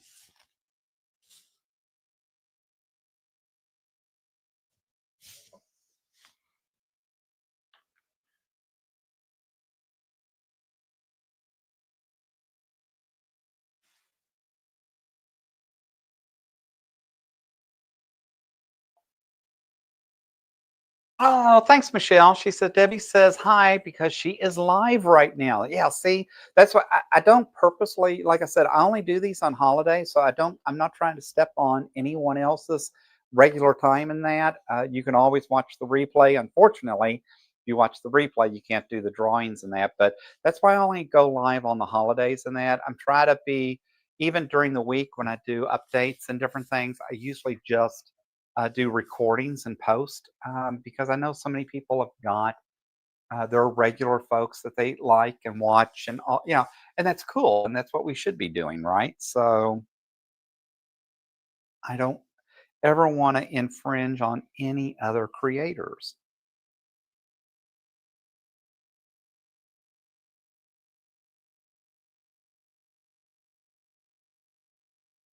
Danielle says, "Oh Lord, I have you on my phone, John. Debbie, with in Quillfact on my tablet and attempting to work." Oh my gosh. See, you really are multitasking. Ingrid says, "Great shirt, John. Thank you. Thank you very much, Miss Ingrid." Ingrid's did post, and I meant because she was with me and said, "Who made these pins?" And I do love my pen. Um, oh, it's way back in the chat, I guess. Krista makes makes those beautiful things. Yeah, Krista is the one that I met over at the Stitch in Heaven, and I had a good time at Stitch in Heaven. Um, so some of the things they did um, helped give me ideas for the way I would want, how I choose and want to run a retreat. Because I think we all of us, just like we bring different things to the chat, our channels and what we talk about and what we look at. Same things happen with the retreats, right? So I'm excited at the end of the show. So we're in the last, what, 50 minutes. We'll be giving away one seat to our New Year's Eve retreat. We have 4 spots left. And so with that, um, still think we'll have a nice crowd. I think it's going to be awesome. Would have loved to have sold out our first retreat, and we still may. I find that people um, seem to register later. I plan a year out in advance. We've already got the retreats for the men's retreat Memorial Day posted, the Christmas retreat in July posted, and the fall frenzy posted for 2026. Have not had any registrations on those yet, but I think it's just because people wait to,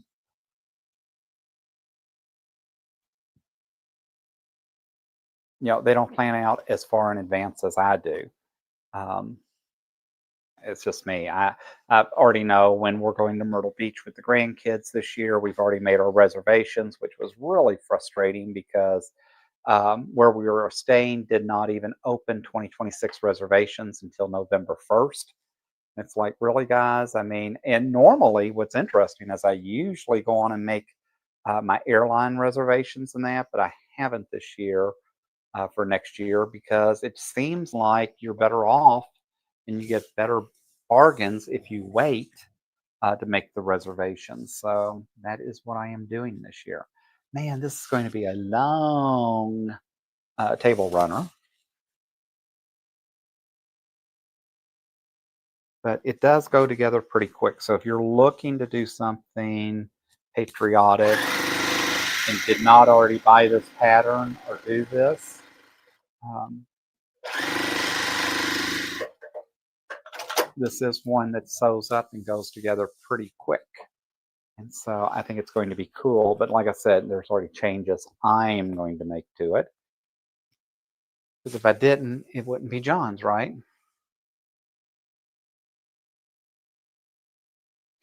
Brian says, Danielle, that is some serious multitasking. Michelle says, I have Mickey Mouse Clubhouse on the TV, 2 tabs open for here and Debbie and Wayan crawling around free because he decided to escape the playpen again. Oh my gosh, girlfriend. Oh, I remember playpen days. that really brings back some memories, right? But yeah, I like to multitask, but I think that's a little bit more multitasking than John is even capable of. Wrong one. Let's do this. And what else?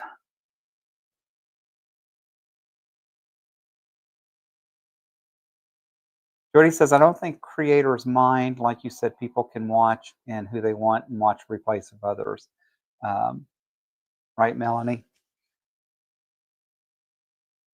And I do think that's true. And that's what it's like I try to be respectful. I know a lot of folks like to get on and watch Tiffany, which amazes me. I mean, she's got such a strong following. I hope to really get to meet Tiffany someday because she's right here in Arizona.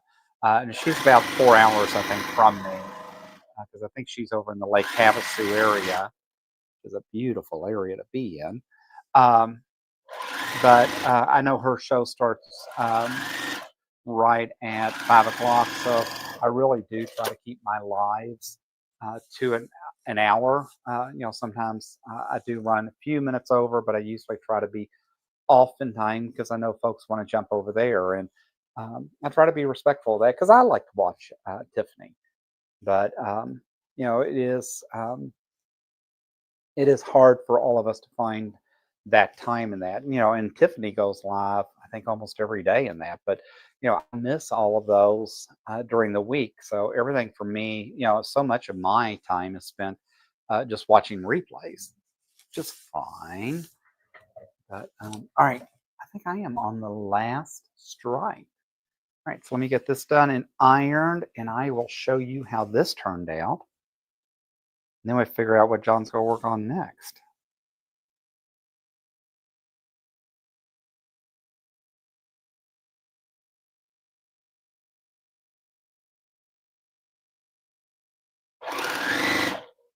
I knew. Can you believe I sewed this whole thing and Jake did not give me a thread issue until the very last one? It's like, dude, really?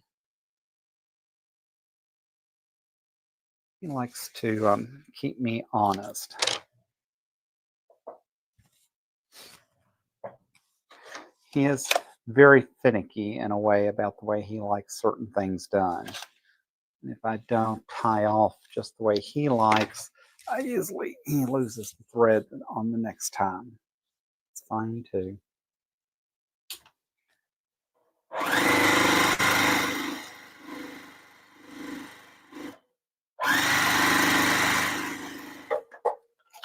All right, so let's see if we can get this last one ironed and then show you. This is a big, long table runner. So it's a long, skinny table runner.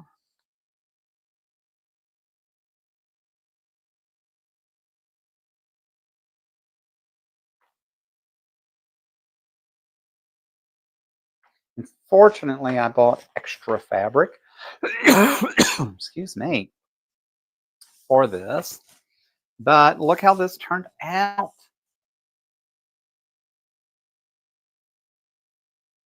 I mean, and when I say it's a long, skinny table runner, look at that. Awesome is that? Let's do a closer up, right? I do think it's cool. I don't like that the stars are not, but I will tell you, I'm not done because I think this needs a top and bottom border. So I will definitely be doing that because I think that it needs that to help make this look finished. It does not, it just doesn't look finished to me. So I will take this blue borders and I have fabric left. So I will take and put a top and bottom on here because I think it just needs it. And then I will probably quilt this up because I just think it makes it look more finished. But I do like this, and I would probably do this again. I would probably use a different star than the ones that I used. But like I said, it was what they had locally and what I could grab. But yeah, see, I've got a couple of extra pieces here. I just think make that look finished. It really just needs this, right, guys? Yeah, I think that's just going to make it look so much better. So, anyways, so I will have to do that later because I didn't have that cut, but I did follow the pattern exactly. But I will go back and add a top and bottom border to that, which they did not. Um,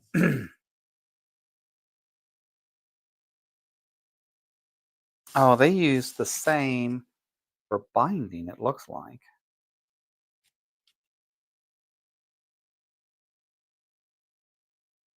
I still think it needs the border. I'm going to want my table runner to be a little bit wider. So I am going to put this as the top and bottom border, and then I will quilt and bind this. And I think that'll make all the difference. Yeah, I just got to figure out. I do have I think I have a couple of patriotics, and I think I have some that were um, 108s. So I know they're plenty long. So they're just the ends from some other projects. So I should have some cool backing for that. Yeah, Brian says I agree. Yeah, it just doesn't. I don't know why. It just doesn't look finished to me.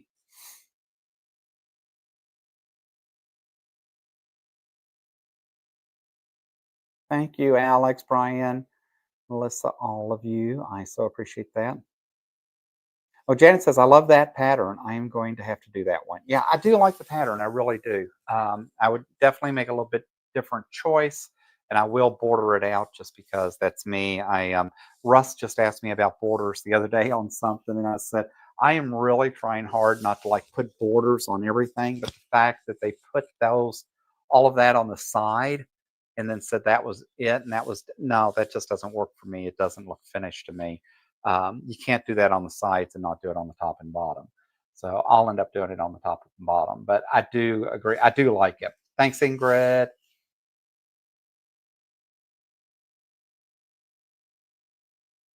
I agree, Melissa. That border would look good. Ingrid says, I love that pattern. I'm going to make it too. Yep. I do too. And that's again, that's the one thing I like about Villa Rosa. It's a $2 pattern. It's not like it's expensive in that, but yet to sit and measure around and try to come up. Could I try to duplicate that on my own? Yeah, I probably could, but for a couple of bucks, it's not worth it.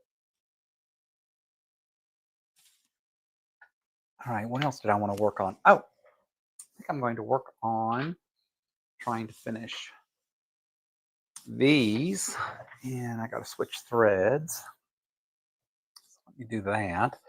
So I want to try to finish these mug rugs because I am gifting them to the team for Christmas. So I definitely trying to get that done and out of the way. These are actually going, I think, to Virginia to my daughter, and be presents for the school, part of their gifts for the school teachers. No, not these. I grabbed the wrong ones. Those are finished. These still need the border. I haven't trimmed the jump stitches, but this one is baby, it's warm outside. Let it snow, just not here. And then I did another baby, it's warm outside. So I thought maybe I would send those to the my daughter. She likes to give little crafty gifts to some of the teachers. And so I thought that would be different. And they'll know it is from the grandpa all the way out in Arizona because they're cactus and all of that. So it's a little bit about me too. So how cool is that? And I remember as a school teacher, we always appreciated and looked forward to our snow days. So,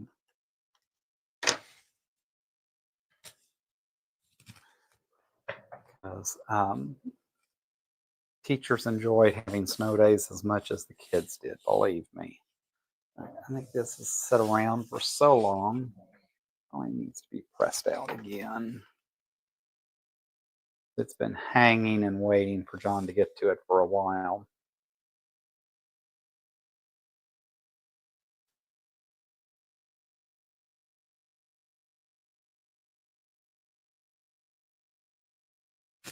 Danielle says I'm still here. I don't know how she's working, multitasking. I mean, I can to a certain degree. Worse, I got to go to work tomorrow. I got to go back. I got to go to the office tomorrow and Thursday. And the sad thing is, like, I enjoy it when I'm in the office. Like, once I'm there, I just hate driving. I hate driving anywhere. Um, like if there's one thing that, I could wish for and not have to do would be to drive. If I could just have a driver take me, or if I could be like Bewitched. I've always wanted to be like Bewitched and be like Samantha and just blink and be where I want to be. Of course, if I was going to blink and be where I wanted to be, I would also probably blink and say, make John a millionaire and let him retire. Um, so, sorry, I digress, folks. Let's do this down a little bit. I did just, like I said, I'm still learning a new binding technique, but this seems to work for me.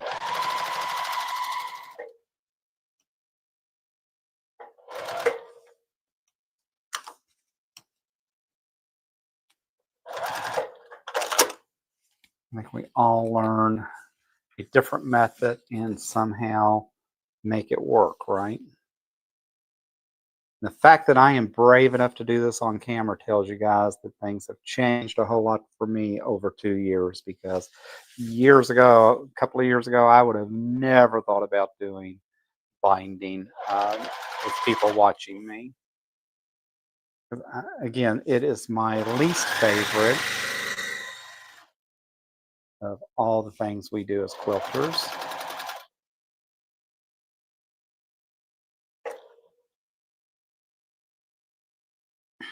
But it has to be done, right?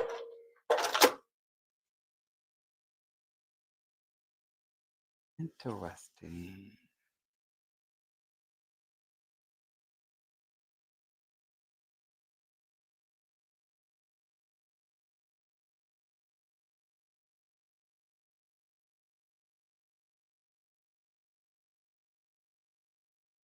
Until, oh, sorry. I got distracted. It looks like my bobbin is messed up. Oh, it's not messed up. It's out. That makes sense. That's one thing I don't necessarily like about Jake. So when I look at Hercules over here, he lets me know when he's down to supposedly 30 stitches left before I'm out of bobbin. Jake over here, being, I guess, mechanical in that, Jake will stitch and sew all day and could care less if he has bobbin or thread. He just continues to run no matter what.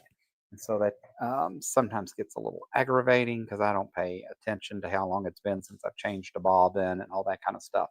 And I definitely don't play bobbin chicken like Russ does. Russ is pretty good at bobbin chicken, and usually does pretty well at it. I know, because he always sends me pictures. But it's hard for me to play bobbin chicken with this crazy thing, because you never know. Like I said, it doesn't let me know when it's low. So that's okay. And I'm sure Katie, the featherweights, don't either. So that's okay. I do like the simplicity of working with these machines too. So now I got to get the seam ripper out, because this did something crazy with the bobbin here, and I'm not sure why it did this. Let me grab that. So what else is going on? That border would look good. Love the pattern. I'm still here.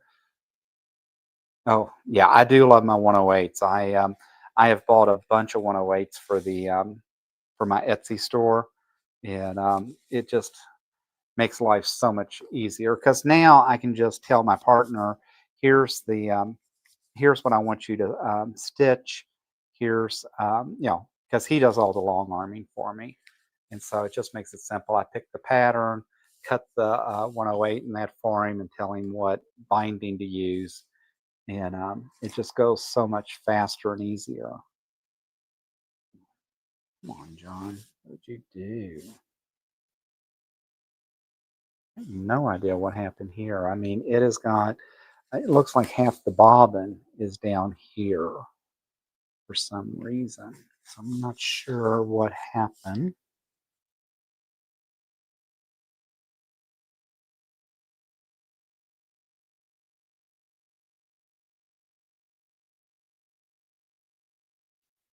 I've definitely got to clean that up before I can, especially if these are going to be gifts.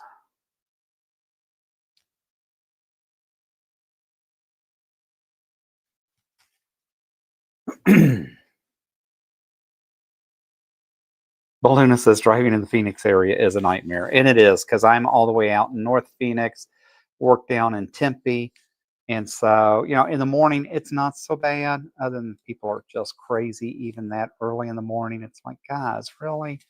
I mean, because like if you're not doing 80 on the expressway in Phoenix, they're running you off the road. I mean, it's just like I have never lived anywhere, and you never see a cop in Phoenix. Okay, that's what I get for not closing my drawer. So it's just crazy.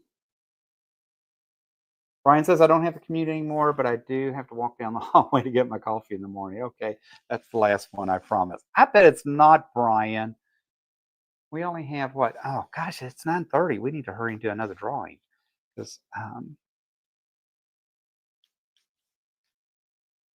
you know what, Brian? I don't blame you for being a little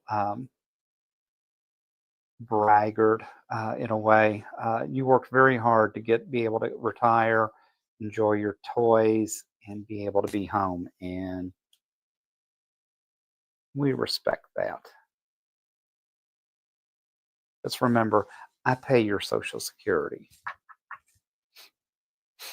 Don't know if you're getting that right now or not, but it's just crazy. Tell you what, I feel like some days it's like, what world am I living in? What is going on? And we're not going to talk politics because I don't do politics, but it's that's what somebody asked me the other day. Said, did you see on the news? I said, no, I watch the Weather Channel now. I am kind of over the news and watching crazy. I just can't deal with it, and I choose not to have that in my life. Right? I don't have negative people, negative things in my life because it's not who I am. I'm not going to, and I'm not going to address it and deal with it. And so, because of that, I even send a notice to guests, right, to my YouTube guests. I don't talk religion. I don't talk politics on my channel. Please plan to refrain from that if you feel it necessary, because it's not who I am. It's not what I want to be about. And I just want to be able to be with my family and just have some fun times together, right? All right, so this looks much better now. I'll see, Brian, someone calling you out. What did you do as a job? Judy, I was the branch chief for HR policy. Oh my goodness. So I am in human resources as well, Brian, so I can so relate to you. I didn't have a cushy job in HR like you, but um,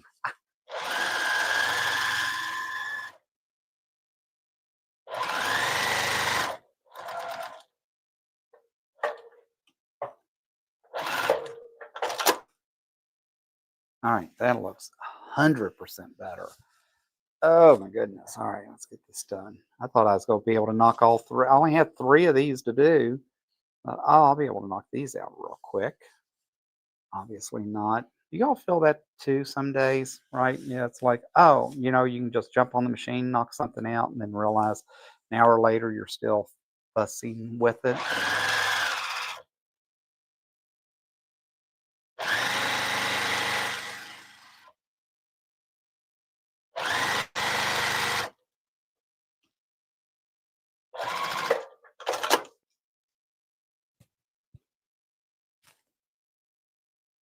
Russ says, I love me a little bobbin chicken. I won the other day again, but it was a little longer than usual. See, and Russ has fallen down on the job because I almost always used to get a text from Russ on bobbin chicken.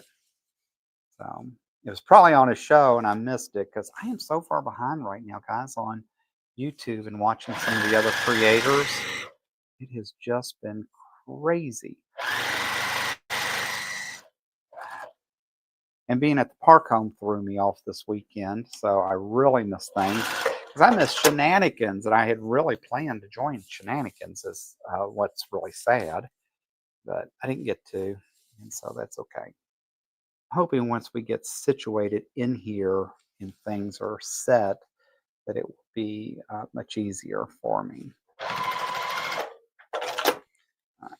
So, all right, let me see if I can figure this out again.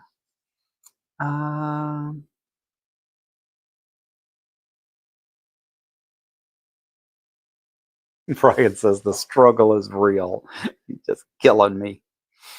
Mm-mm.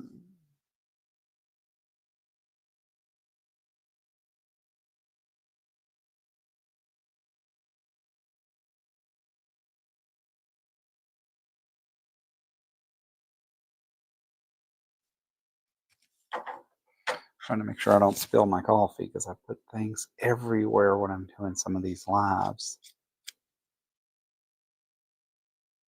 All right. Oh, I got the wrong one? No. Just didn't cut it all the way through. Okay.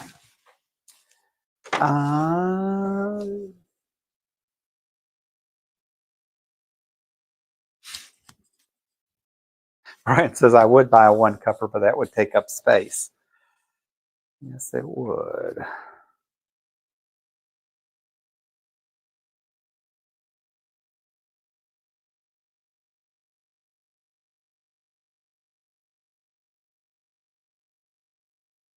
All right, so let me sew this. Oh, dude, we're late. We're doing another drawing. We got a couple of drawings left, so I have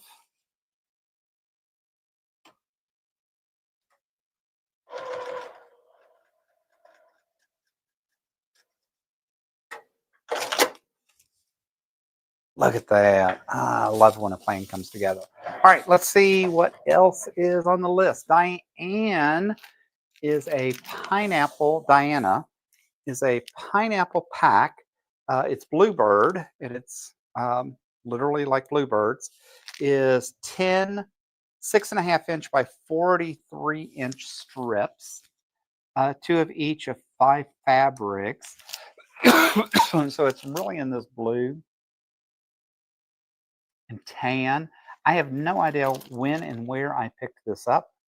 I was going through my drawer the other day and went, oh man, look, this is really cool. So let me see if we can get that out. So like I said, it is 10 6.5-inch strips, which I think the boys at So Yeah call Vegas strips, right? If they're 6.5 inches, by 43 inches. So still a nice, let me go in here and update Nightbot. And you know what? For this one, we're going to make it very simple because we're not going to spell out the word Diana. Instead, we're just going to do Lady Di, right? So exclamation point DI. Exclamation point DI for Diana. And we will get that in the mail. And then we have 2 more drawings left. One for the last drawing of the regular Holiday Quilting Bee, and then I have the names of those that have emailed me to try to win the giveaway that we're doing for the quilting retreat. So we will see how that goes. See, now that I've got, now that we've got the men's retreat scheduled, may need to see if we can convince Brian that he needs to come spend Memorial Day in Arizona. See, Jordy, if he comes out to the men's retreat, there is a possibility he could get to see the Tula Pink drawers. You just never know. Tell you what, if Brian's like me, he probably is very content being home right now and just enjoying life. I so get that. All right, so now, oh man. Oh, that's because you didn't sew that down yet. Okay, let me do that real quick.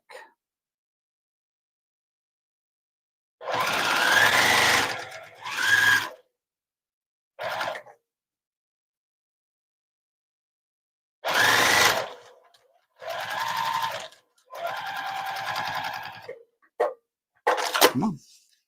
There we go. Now we can turn that over. Yes.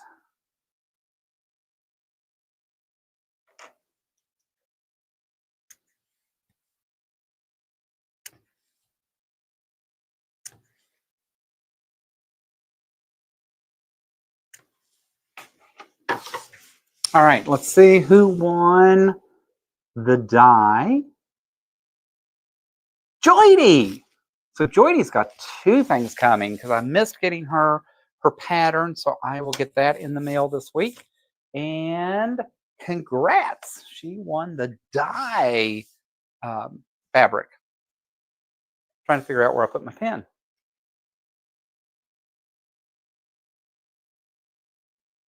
All right.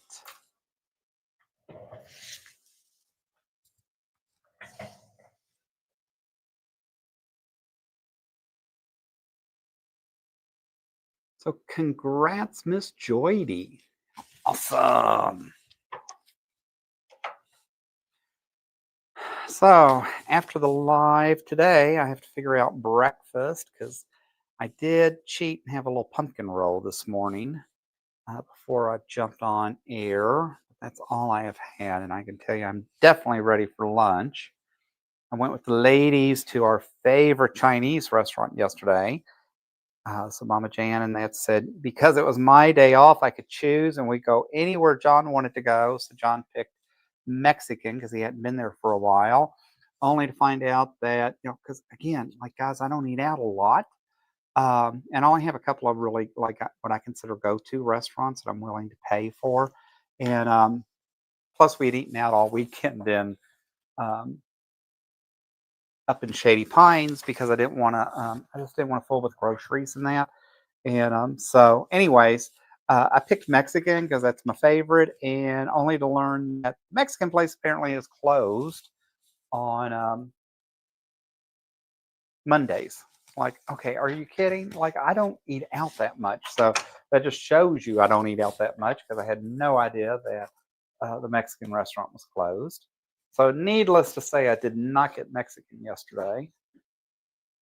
So, and then, I've got so much I want to get done today.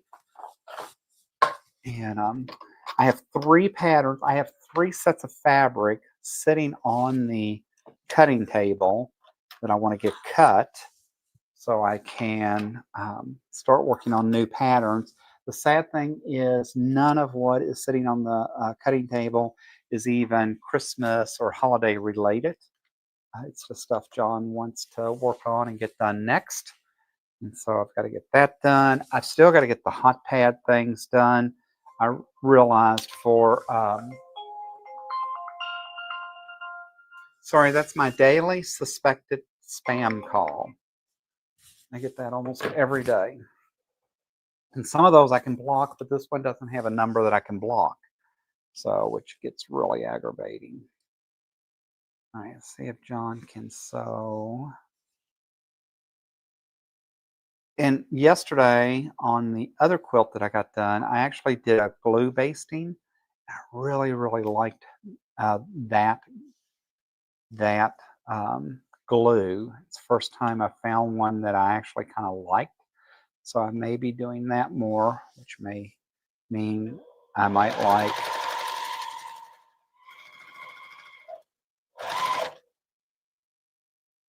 maybe won't be so frustrated with binding if I do that a little bit more often. But yeah, I had no idea. So funny enough, the Chinese restaurant that we went to is I know closed on Tuesdays, and so but they were open Monday, so we were able to eat there. So because I do probably my favorite food is Mexican. I just love Mexican food. I actually figured at some point my boyfriend would end up being Mexican because, especially if he had a good mama, right? I mean, because I do love Mexican food. I always have. Now, I don't like it really spicy. I can't do the crazy spicy, um, but it's all good. Brian says, I heard of an app that will answer spam calls and keep them busy so they will stop calling. Can't remember what it's called. I'll Google that. Because I've put everything on the do not call list. I go in and block this number, and then it calls the next day. It's like, it just really aggravates me. And, it's funny that they have finally gotten into um, cell phones, right? Because that was kind of the nice thing there for a while is they hadn't figured out how to get into the cell phones to really aggravate us. So, but now, nobody has a landline. I haven't had a landline, I don't know when. And then I have a business number that I have for the, for Guys Craft 2 and that. And you can tell it's a newer number because it gets spammed all the time. And so it's just crazy. All right, I don't think this turned out too badly. I'm thrilled, overly thrilled with the binding on it, but you know what? It's a mug rug and it will be fine. So I think that turned out pretty cute. So now I still got to trim all the crazy jump stitches. So something else to work on. All right, now I need to change back my foot.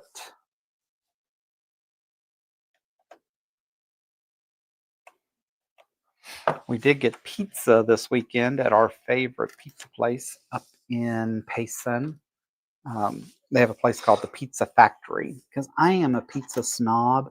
I can eat Pizza Hut, I can eat Domino's, and those commercial pizzas, but they're not my favorite. I definitely like the more homegrown. And the Pizza Factory has like a red wine that they must put in their sauce. And so it's just really, really good. It is probably my top 5 favorite. It's definitely not my fave, but it's definitely in the top 5. And it's so far ahead of what you get at Pizza Hut or Domino's anymore.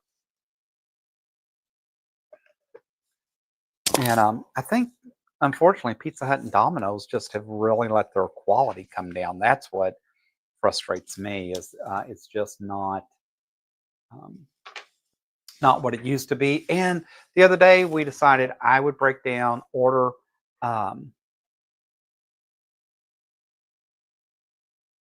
Pizza Hut because they would deliver and they charge like an $8 delivery fee now. Then they wanted, of course, then you still need to tip the driver and all. It was going to cost me like $35, and I'm like, yeah, I'm just not paying that for pizza, not for Pizza Hut. Um, Thanks, Joy D. She said, and she says, um, Mexican sounds good about right now. Yes, and Russ, we all know Russ and Stephanie love Filibertos. I haven't been for a while. Brian says, I love pizza crust made with beer. I know I've had pizza crust made with beer, but I don't know the last time. But you're right. That's something different. Growing up in Kentucky, before like, gosh, I think it was even after college. So in college, we had my go-to pizza was Mr. Gaddy's, which was a pre-made frozen type crust pizza. But I loved that they put sliced provolone cheese and different things on their pizza. And so that was really kind of my go-to in college.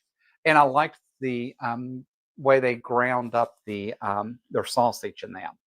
So, but then when I went back home in some of the old Pizza Hut, because that's when Pizza Hut was on this big kick where they were building all these new restaurants, and in all the old ones, this place opened called Hometown Buffet or Hometown Pizza, and I really liked their pizza.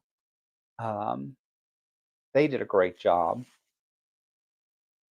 And that's, I think, when I started realizing the quality difference between some of these non-chains, right, or some of these more smaller chains, and the mom and pops and that, and because there's just a huge difference. And I think the commercialism just got away. It's like I told my partner the other day, I said I'd love to have Chipotle, because I used to love to get their steak bowl, but the last couple of times I went, they don't put any meat in it anymore. And if you order double meat, it's basically double the price. And I told him, so we need to find a cheat, uh, do a copycat online so I can have Chipotle. I actually found a chicken fried rice recipe popped up on my Facebook feed yesterday that I had to print, and because I love chicken fried rice, and this was more of a keto type and looked really, really good.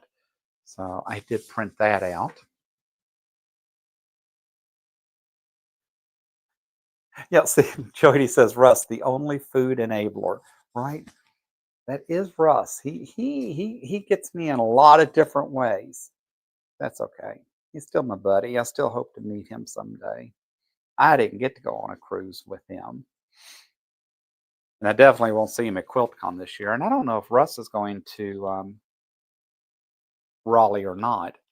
Uh, obviously he'll go to Atlanta. So we may look at trying to get to Atlanta. Um, I just don't know. For us, it's the time change, it's the call. It's like, and then time I pay all that on travel. Like, well, that takes away from what I could spend at the show. Not that I need to spend any money at the show, but it is what it is. All right, so let me finish ironing this out. I didn't realize, like, I definitely didn't starch this out.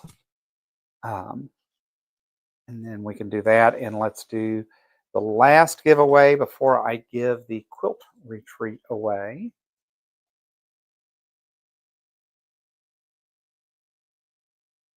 Guys, I really appreciate that you hung out with me today, that we had a chance to chat and have some fun. Listen to Brian brag about being retired and has his struggles to get down the hallway to get another cup of coffee. And we're just glad Joydy was able to join. I think it would be so much fun to have to get to meet them and get to hang out for a while and laugh, tell stories, all that fun stuff.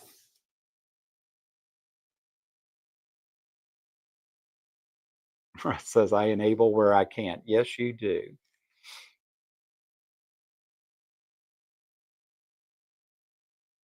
Oh, thanks, Janet. She says this has really been fun. She enjoyed it. Thank you very much. That's very sweet. All right, so the last giveaway up before the retreat is Make It Christmas with 3-yard quilts. So Fabric Cafe, as you know, I am probably as big a fan. I like Donna and Fran a whole lot. I thought it was only appropriate to give away. This book has 8 different patterns in it. This was released a year ago in September of 24, so some of you may actually have the book, but this is their Christmas pattern book. I do like the idea of being able to just get 3 yards of fabric and cut out the different things. So this has what they call baubles, which is like the ornaments. It has evergreen with Christmas tree. It has favorite things, which I love that pattern. Traditions, garland, fireside, twinkles, and wonderland. And my favorite in this catalog is this one up in the corner called favorite things. So, and again, a lot of their patterns for me will lend themselves for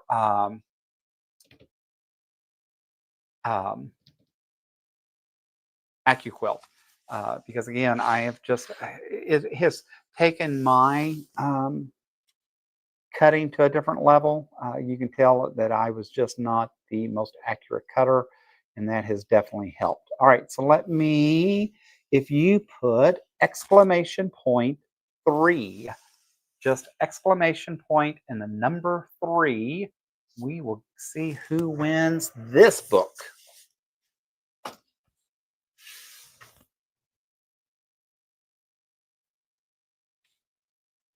Brian says, one time I made it to the guest room, had to stop and take a nap. Okay, that really was the last. No, you can't keep saying that's the last and keep doing it. Dude, come on. I love Jordy. Jordy says, Brian, you're a mess. What a mess. Y'all just killing me.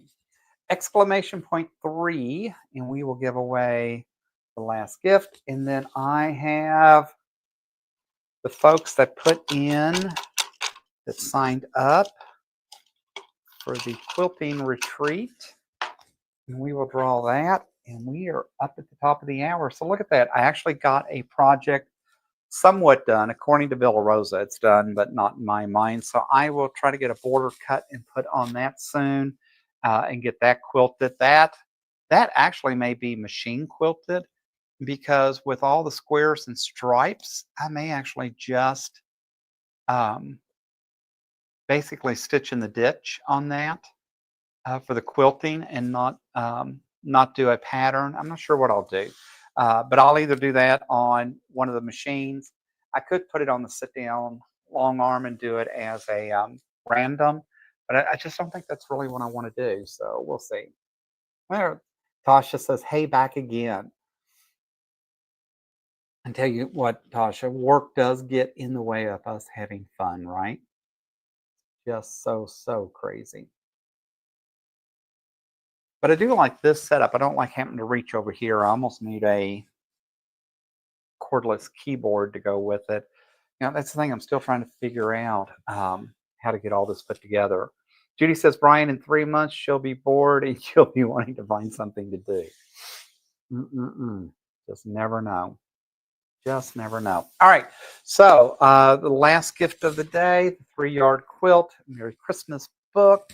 And I know someone else that's a fan, Make a Christmas book, is Joydy. Joydy has a lot of those books. All right. So let's choose a winner. She says, Tasha says, I'm wrangling bickering kids at the same time. So I think I'm done for the day. I tell you what. All right. Let's see who wins the 3-yard book. Janet, Quilter 824. So Miss Janet, if you will send me a email at John at guyscraft2.com, just put 3-yard or whatever in the subject, that would be awesome. And we will get that shipped out to you this week. Like I said, definitely won't be today. Mail's not running today anyways. It will be this week, but I'm in the office Wednesday, Thursday, so it could end up being later in the week before I get to them. But we'll definitely get them in the postal service and out to you by the weekend. So I appreciate that. So you are most welcome, Janet. How did I miss? Oh, there's Carl. Hey, Mr. Carl. Man, he joined the last 5 minutes, but you know what? It's good just to have Carl anytime you can get Carl. So he says, I'm frozen up here. Wait a minute, you're in Florida. You're not supposed to be frozen. But I did see the other day on the Weather Channel where I guess some crazy weather was passing through Florida. I know we're supposed to be getting some crazy weather this weekend. It's supposed to be rainy and cold Friday and Saturday, which is just crazy to me, but that's fine as long as I can work from home Friday and if I don't have to get out in it, because I am a huge baby. I will not get out and be in the cold. I just don't like it. All right. So just kind of crazy. All right. So the last thing I have to give away is the quilt retreat. We got several entries. I was excited. So hopefully you're on the live today. If not, I will email you after and we will see who and how. 2 came out. And Lori Monk. Lori Monk is the winner of the quilt retreat. So we will see you at the New Year's Eve quilt retreat, Miss Monk. I'll also email you to let you know in case you're not on, because we'll definitely need to do some um, registration and that work in that with you. But Lori Monk is the winner of the giveaway for the New Year's Eve retreat. So yes, Mr. Carl, thank you for your service. We appreciate that.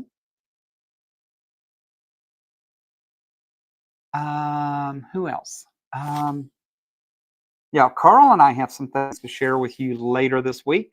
Obviously, FedEx or UPS is running slower than we thought, but I have a special unboxing to do later this week. I will get that done and get that up for you. I am so excited to have something else to share. I'm excited to get my other Christmas boxes because it's going. Oh, Carl says hi everyone on my computer. It's frozen. Oh, I hope I have the right expression though. Have you watched, when TV shows or the news and the anchors and that freeze, and it's like, yeah, that wasn't a very flattering pose. Um, just kind of crazy. Katrina says, "Good morning. I got busy in my sewing room and forgot to take the laptop in there." I totally get that. That's what has really kind of off kiltered me is I'm used to. We actually had like a 72-inch TV in the smaller bedroom where I used to do the YouTube and that, and that's what I'm used to having um, on the television and that, and so um, I'm just used to having that to be able to watch comments and read in that. I don't have a TV monitor in here.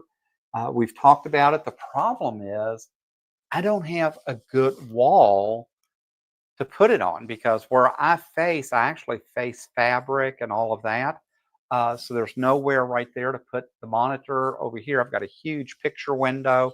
Over here, I've got the design. So it's like, okay, I don't even know where I would put a TV monitor, but I really do miss having that. So we will get that figured out, I'm sure, at some point. I'm really anxious get my cameras and all that set up so we can walk you through the new design studio, show you what's what and what's going on, and hopefully be able to put that together. But just crazy. Carl says, "Sorry, late. Been cleaning studio. Yes, on my birthday. Oh, happy birthday, Mr. Carl. Carl was so cool to meet. Of course, you love his green hair, right?" I wish I was brave enough to do that. I color my hair. I just color it a different color, but I do like the green highlights in that. I got Felix the cat and some tchotchkes from him when we were down there. Brian says, "Put it on the ceiling." I tell you what, I actually took a Bob Pike workshop back in the day to teach us how to he was a big training guru back in the day to teach us how to do flip charts and different methods and all these things that you could do.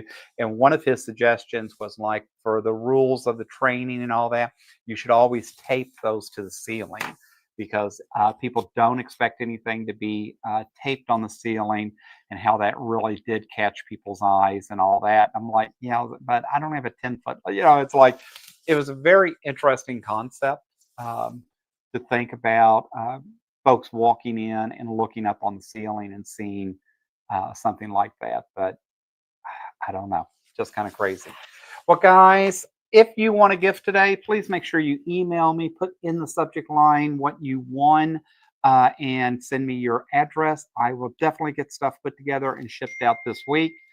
I so appreciate each and every one of you. Like I said, we're over 3,000 subscribers now. We've been doing a lot of Facebook ads and Google ads and different things and trying to promote ourselves around the quilting retreats and the activities that we have going on. Had no idea that that would end up increasing our subscribers and that on YouTube, which is awesome. So if you're new, if this was your first quilting retreat, thanks so much for being here. We appreciate each and every one of you. I so appreciate that you all were able to be here today, that we were able to laugh and have some fun, that Brian had an opportunity to rub in the fact that he's retired. But it's just amazing, and I so appreciate being with you all and being able to have this time together. It means a lot to me. So, as always, guys, until next time, happy crafting.